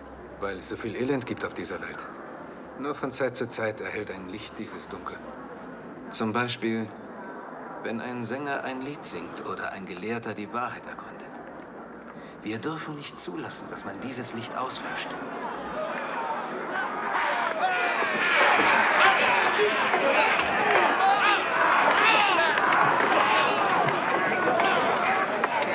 Du musst jetzt schlafen. Nichts ist schlimmer als Unwissenheit, als der Mangel an Ideen, als Gleichgültigkeit. Erzählt weiter. Die wenigsten Menschen, die im Elend leben, können etwas für ihre Not. Als König wirst du für sie verantwortlich sein. Sie werden dir Vertrauen entgegenbringen und auch du musst Vertrauen zu ihnen haben. Wir brauchen Menschen, die denken. Wenn ich König bin, schlage ich Reber den Kopf ab. Und dann bringt irgendjemand dich um. Und so geht das Morden immer weiter. Ihr werdet mein erster Minister und habt dann auch die Aufgabe, mich zu beschützen. Ich weiß nicht, ob ich immer bei dir sein kann.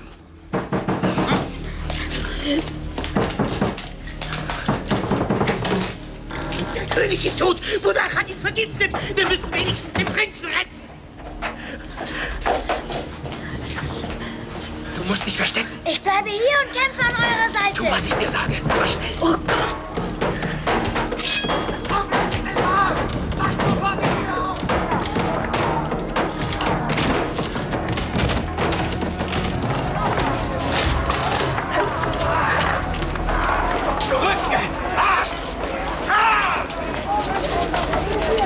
Versteckt dich! Schert euch aus, Gesinde! Oder ihr bereut es!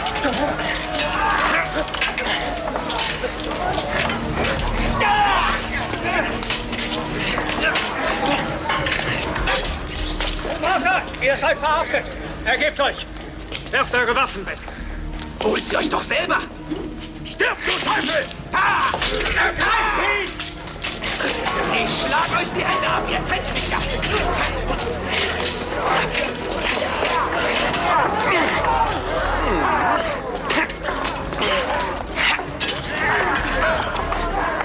Du Lump!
Jetzt kommt er wieder zu sich. Was haben die mit ihm vor? Er gibt ihm was zu trinken. Was flößt er ihm ein? Spektralanalyse der Flüssigkeit vornehmen. Hat es euch gemundet? Es ist das gleiche Gift, das den König getötet hat.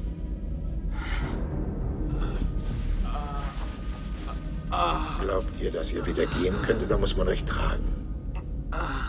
Romata! Romata! Hey! Romata! Hey, Muttchen. Sag, Muttchen, haben Sie alle umgebracht? Höllenbrut. Ha! Stellt euch, ihr vermummten Gestalten! Kommt her! Schlagt euch! Feiges Gesindel! Na los!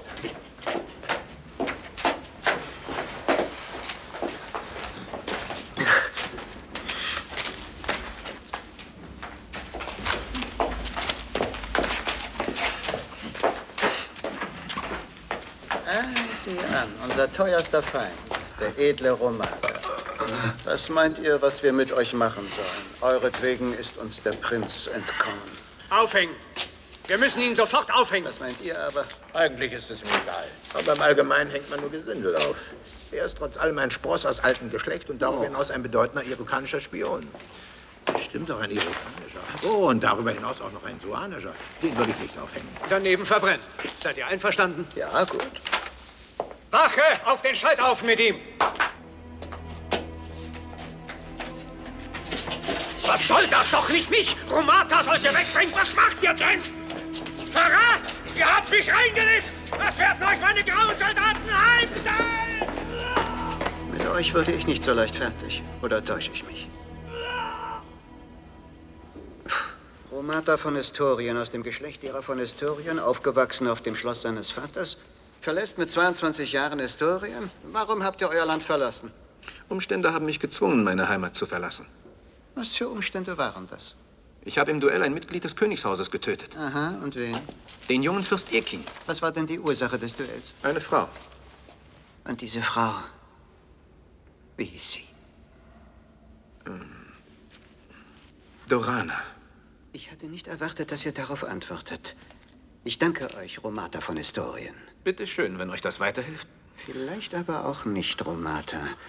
Vielleicht nicht mal aus Estorien. Wisst ihr, wer dies einmal war?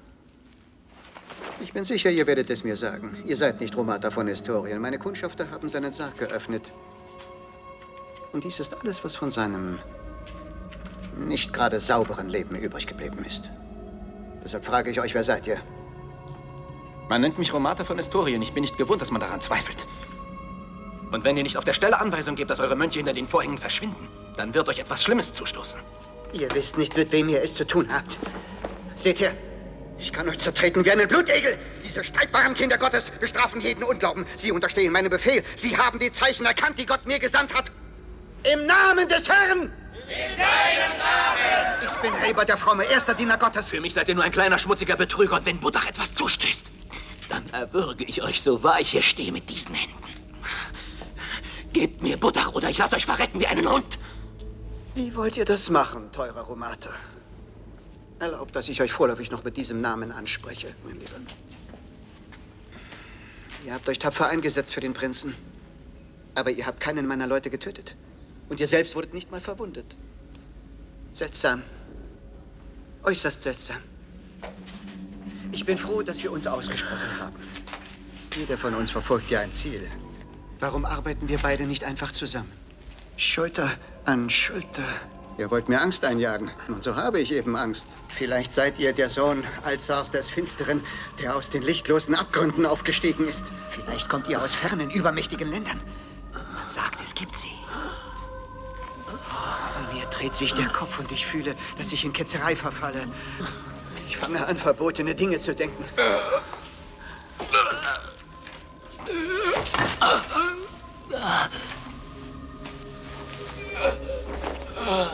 Was habe ich gesagt? Niemand ist unverwundbar. Dieses Gift wirkt bei jedem.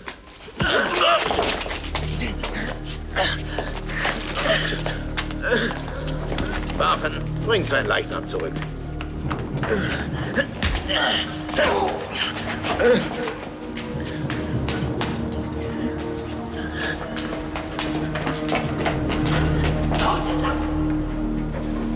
Liegt an der Ausgänge des Palastes.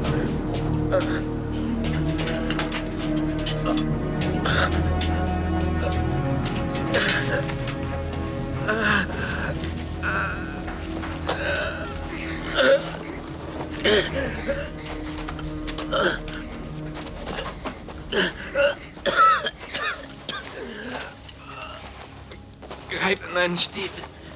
Da ist eine Arznei. Reiß es auf. Haltet doch still!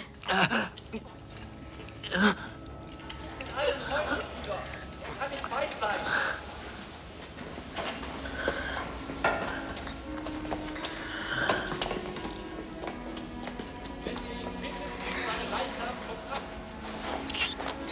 Romata! Romata! Schlaft nicht ein, sonst werdet ihr nie wieder aufwachen. Ihr habt mir doch von dem Licht im Dunkeln erzählt, das nicht verlöschen darf. Könnt ihr mich hören? Ja, ich höre dich. Hilf mir.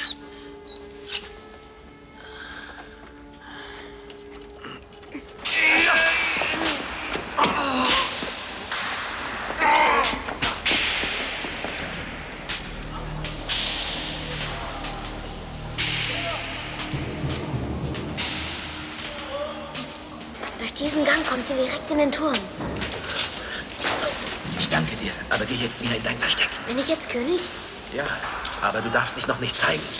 Als erstes werde ich Reba den Kopf abschlagen. Nein, nein, überlass das mir.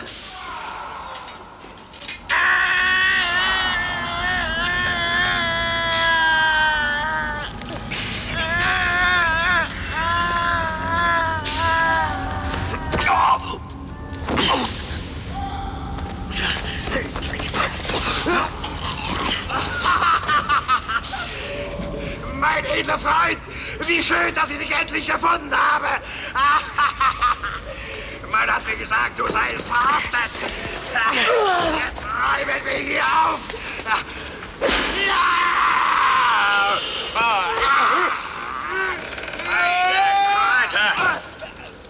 Haltet mir den Rücken frei, ich bin gleich zurück.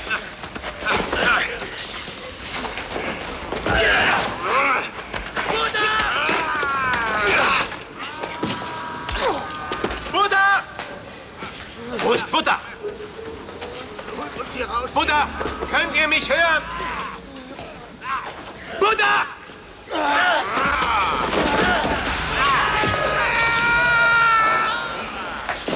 Seid ihr Buddha? Endlich habe ich euch gefunden. Ich bin Romata von Estorien. Ihr habt nichts von mir zu befürchten. Ich hole euch hier raus.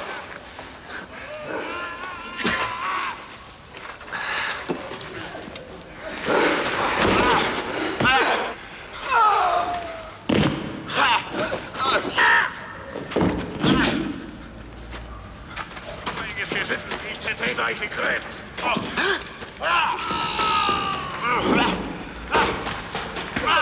Vorsicht, Baron!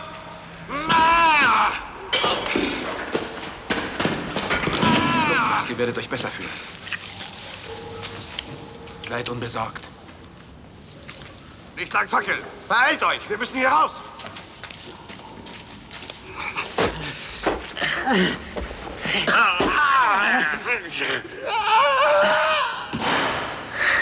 Hier ist was zum Anziehen. Du hast recht, ja. Es wäre unschicklich, vor der Baronin nackt zu erscheinen. Dieses Schwein hat mein Schwert!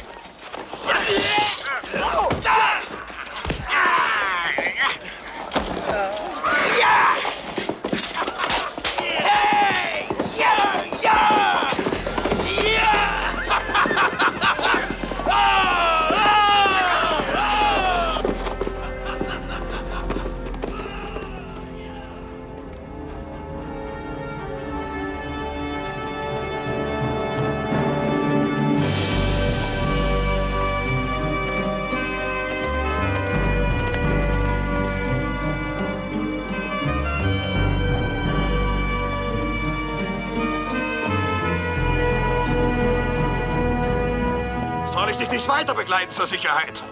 Reitet ruhig nach Hause und grüßt die Baronin herzlich von mir. Komm mich besuchen, du wirst der Baronin gefallen. Ich vermute, er reitet zum alten Tempel. Wir müssen Alexander Bescheid geben.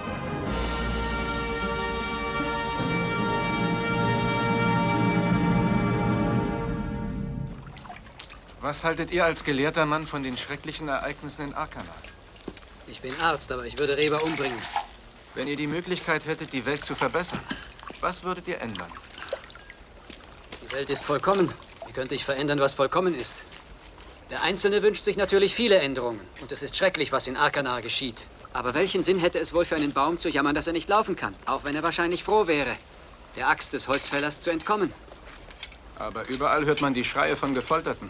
Ihr lebt in einer Welt voller Not, Unwissenheit und Elend. Wenn ihr jetzt Gott einen Rat geben könntet. Gott braucht keinen Rat. Wenn ihr göttliche Befugnisse hättet, was würdet ihr ändern, um das Los der Menschen zu verbessern? Ihr habt eine reiche Fantasie. Aber wenn ihr es wünscht, bitte sehr. Ich würde dem Schöpfer sagen, gib uns Brot, Fleisch und Wein. Gib uns Obdach und Kleidung, damit endlich die Not verschwindet, die die Menschen entzweit. Die Starken würden den Schwachen ihren Anteil bald wieder wegnehmen und die Schwachen wären arm wie zuvor. Ich würde den Schöpfer bitten, dass die Menschen sich nicht entreißen, was er ihnen gegeben hat. Ich weiß nicht, ob das gut wäre. Wenn sie alles ohne Mühe erhalten, so werden sie faul und träge und verlieren den Geschmack am Leben. Aber es gibt noch eine Möglichkeit. Wenn ich den Schöpfer bitte, füge es so, dass die Menschen vor allem die Arbeit lieben und das Wissen. Dass die Weisheit zum einzigen Sinn ihres Lebens werde. Ja, gut, das könnte man. Aber wäre das nicht, als würde man dieses Geschlecht von der Erde fegen und dafür ein neues erschaffen? Dann würde ich sagen, bitte, Herr, fege unser Geschlecht vom Antlitz der Erde und erschaffe uns in neuer Form friedlicher, besser und wahrhaftiger. So etwas hat man bereits versucht. Wo das? In einem anderen Land, ziemlich weit von hier. Wir haben die Gewalt beseitigt, weil wir uns sonst selbst vernichtet hätten. Jede Gewalt löst Mitleid aus, sodass die Gewalt nie alle vernichten kann.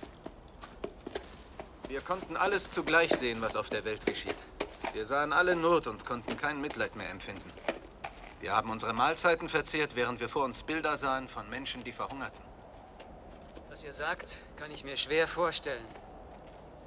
Ich glaube, das Böse auf der Welt ist unausrottbar. Ich sehe, dass es auch für euch Fragen gibt, die ihr nicht lösen könnt. Vielleicht müssen wir bleiben, wie wir sind. Und ich werde Gott bitten, gib, dass wir unseren Weg finden. Das liegt leider nicht in meiner Macht.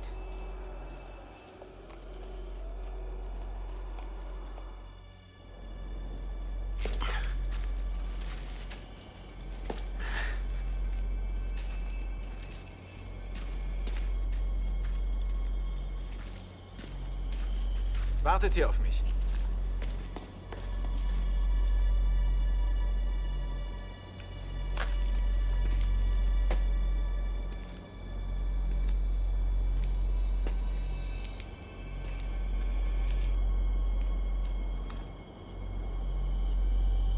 Ich habe Buddach aufgefunden und aus dem Kerker geholt. Ich möchte wissen, was daran falsch ist. Du bist einfach zu weit gegangen. Ich habe niemand umgebracht. Du nicht, aber deine Kumpane Anton ist es zwecklos zu diskutieren. Deine Mission ist beendet. Was soll das? Das finde ich unfair. Oh, sie haben mir tatsächlich neue Stühle geliefert. Was sagst du dazu? Setz dich. Ich werde meine Arbeit hier nicht aufgeben. Ich kann doch meine Freunde nicht einfach fallen lassen. Anton, wir sind als Kundschafter hier. Und wir haben einen Eid geleistet. Du weißt doch selbst, alles, was uns lieb und teuer ist, muss entweder auf der Erde oder in uns selbst sein. Du verstehst überhaupt nicht, worum es hier geht. Der Aufstand der Bauern zum Beispiel. Wenn Suren es schafft, ist das der Beginn eines neuen Zeitalters. Anton, der Aufstand ist vorbei, das Bauernheer geschlagen. Suren wird gerade aufgehängt. Das ist doch nicht dein Ernst. Ich muss es dir wohl erst beweisen.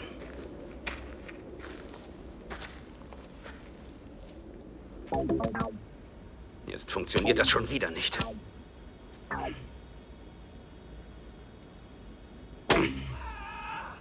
Unter solchen Bedingungen muss man hier arbeiten.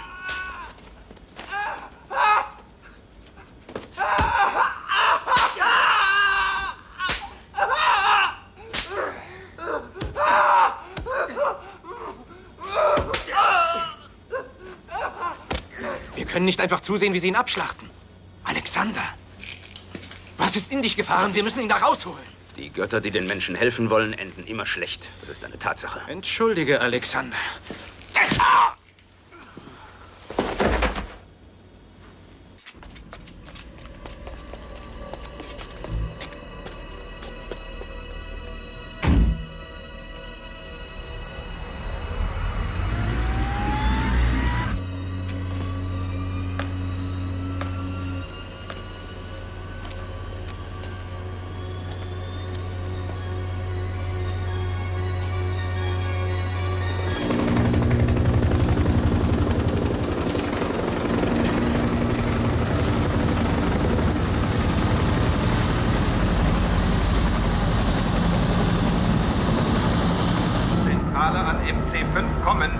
Zentrale an MC5 kommen.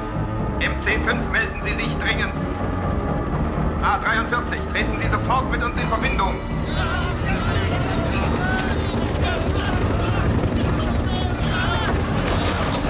A43, antworten Sie.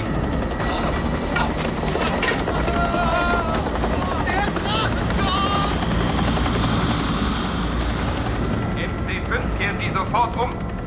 Antworten Sie. A43, können Sie mich hören? Sie müssen mit uns in Verbindung treten. Anton, antworte doch wenigstens. Wir machen uns große Sorgen um...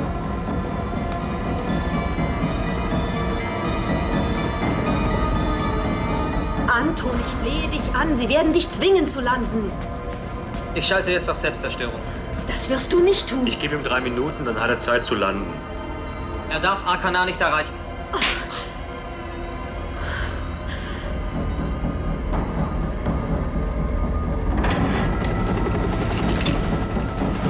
Verlassen Sie sofort den Hubschrauber. Der Zerstörungsmechanismus ist gezündet. Die Explosion erfolgt in 2 Minuten 50 Sekunden. Achtung, der Zerstörungsmechanismus ist gezündet. Die Explosion erfolgt in 2 Minuten 40 Sekunden. Achtung, der Zerstörungsmechanismus ist gezündet. Die Explosion erfolgt in 2 Minuten. Wir gehen über Ausweichkanal. Der Zerstörungsmechanismus ist gezündet. Die Explosion...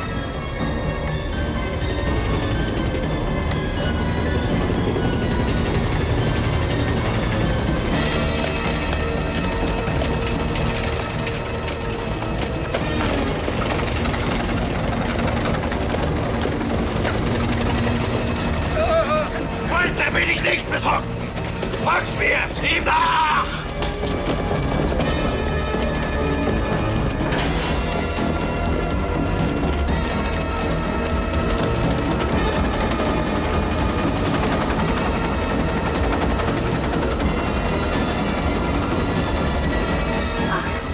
Der Zerstörungsmechanismus ist gezündet. Die Explosion erfolgt in 1 Minute 50 Sekunden. Achtung!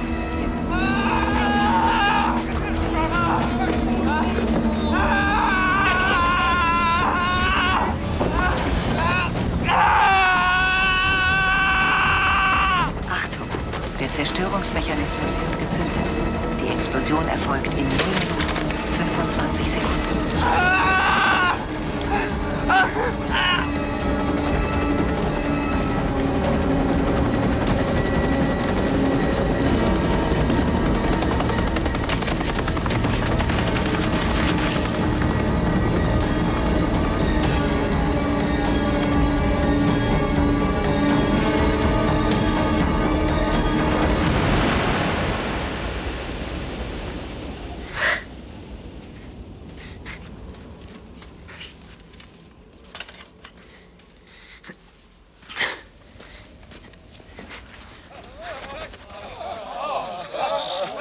Ist es also wahr? Es gibt euch tatsächlich oben im Himmel.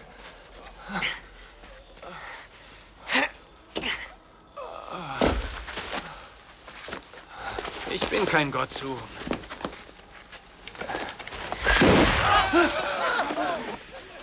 Ihr gebietet über den Blitz? Warum habt ihr so lange gewartet, um uns zu helfen? Fast alle meine Leute wurden ausgerottet. Was haben sie denn verbrochen? Dabei könnte die ganze Brut verbrennen. Wie die Wanzen. Ihr könnt die verdammte Sippschaft vernichten, bis auf den letzten Mann. Ich kann, aber ich will nicht töten. Was habt ihr jetzt vor? Ich muss zurück nach Arkana. Jemand ist dort in großer Gefahr. Ich werde euch begleiten. Ich hoffe, ihr lehnt meine Hilfe nicht ab. Auf nach Arkana!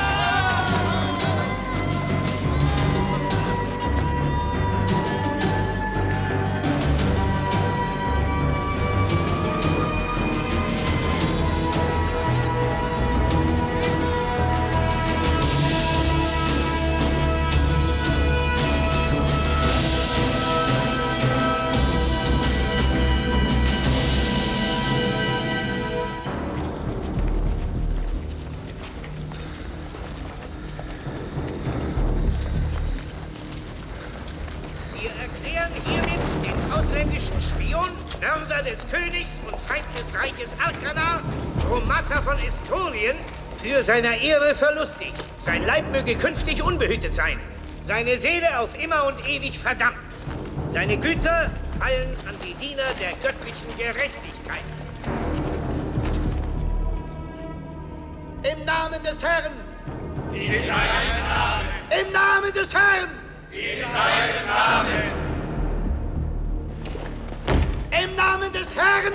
In seinem Namen! Im Namen des Herrn! In seinem Namen! Im Namen des Herrn! In seinem Namen! Holt sie lebend heraus! Ich muss sie verhören!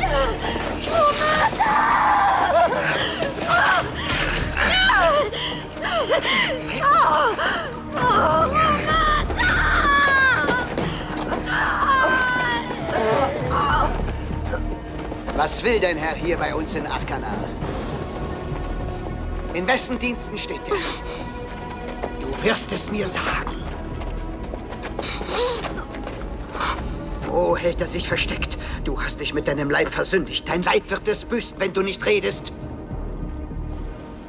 Auf die Maschine Gottes!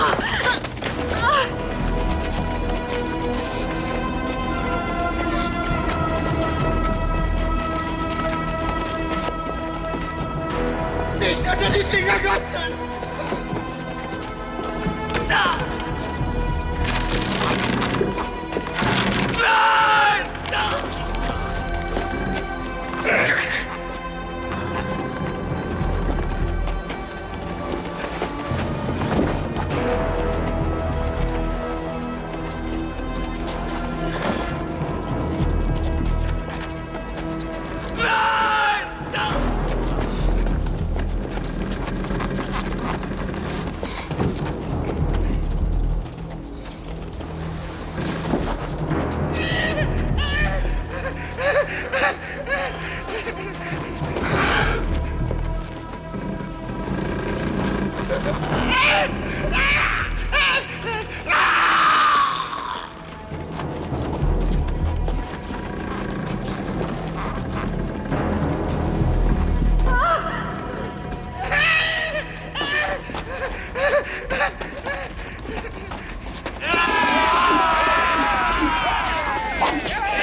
Zum Schloss!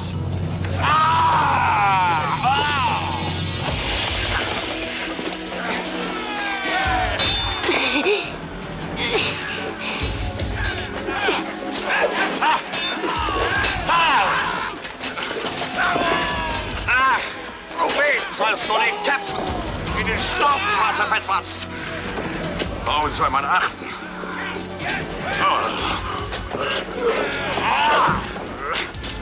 Jetzt spieß ich dich auf, hässliche Kröte! Das zweite Auge Gottes öffnet sich! Was fasest du da? Ich bat Gott um ein Zeichen!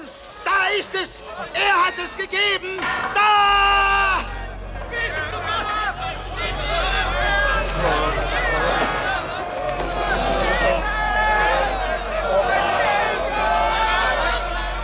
Er hat seinen Diener erhört! Betet! Betet zu Gott, um zu danken! Er hat mich erhört! Dank dem Herrn für seine Gnade!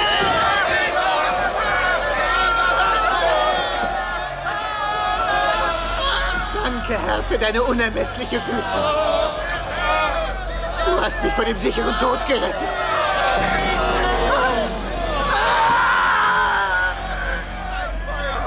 Ich finde, wir sollten uns zu erkennen geben. Vielleicht können wir Ihre Zukunft erleichtern. Wir müssen vor Sie hintreten. Wir wissen, dass wir Ihnen nicht helfen können, Alexander. Über 1000 Jahre liegen zwischen uns. Aber wir können nicht jede menschliche Regung unterdrücken. Wir sind keine Götter. Zugegeben, wir haben einigen Bewohnern des Planeten geholfen und dabei Fehler gemacht. Es geht nicht um die Bewohner des Planeten, es geht um unsere eigene Zukunft. Wir wollten herausfinden, wer wir wirklich sind.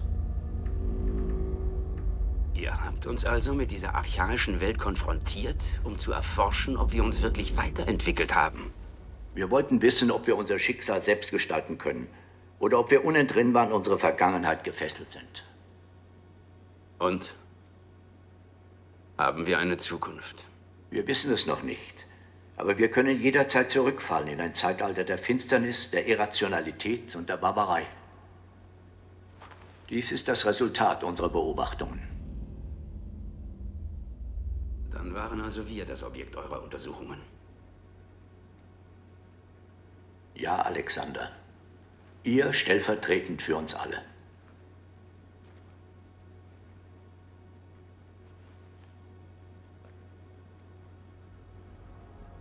Der Herr hat uns verziehen! Gott, Gott, zu meinem Sohn! Gott hat sein zweites Auge aufgetan, zum Zeichen, dass er sein Volk liebt!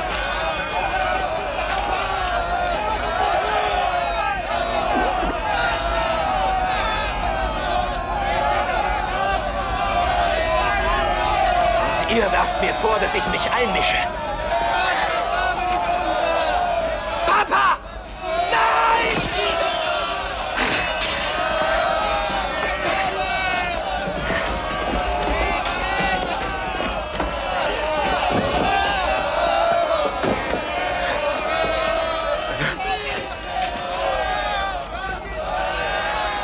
Ich weiß, was ich dir schuldig bin. Leb wohl, mein Freund. Romata! Er ist da oben! Romata! Tötet ihn! Gott hat den Feind in eure Hand gegeben! Er steht mitten unter euch! Erschlagt ihn! Er kann euch nichts anhaben! Er darf nicht töten! Platzt doch, oder ich schlag euch in Stücke! Er darf nicht töten! Er hat keine außergewöhnlichen Kräfte! Täuscht euch nicht! Ich werde euch jetzt töten! Eden! Keine Lanze! Kein Pfeil reicht so weit! Nur eure Zunge! Ihr werdet sterben! Gott ist auf meiner Seite! Herr, hilf mir, meine Feinde zu vernichten! Ich habe alles für dich getan! Ich habe dein Land von Unrat gereinigt! Ich habe die Sünder bestraft, die deine Ordnung stören! Herr, lass mich mein Werk vollenden! Ich bin dein erster Diener!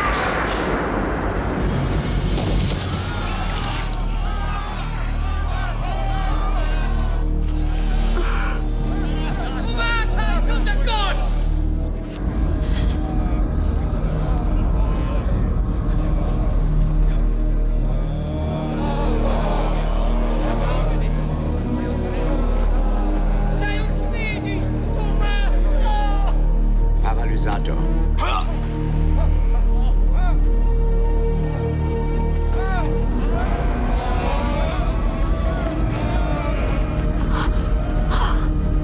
Es ist zu, der Rebell! Erschlagt ihn! Lasst ihn hoch!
Geöffnet für Schlafgaseinsatz. Zielkoordinaten 117 24 96. Da seid ihr ja endlich! Ihr hättet uns schon früher helfen können!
could never be happy with everything you got. Cut up your emotions, with paradise you go. Building up your empire with your gold. Hard to be a god.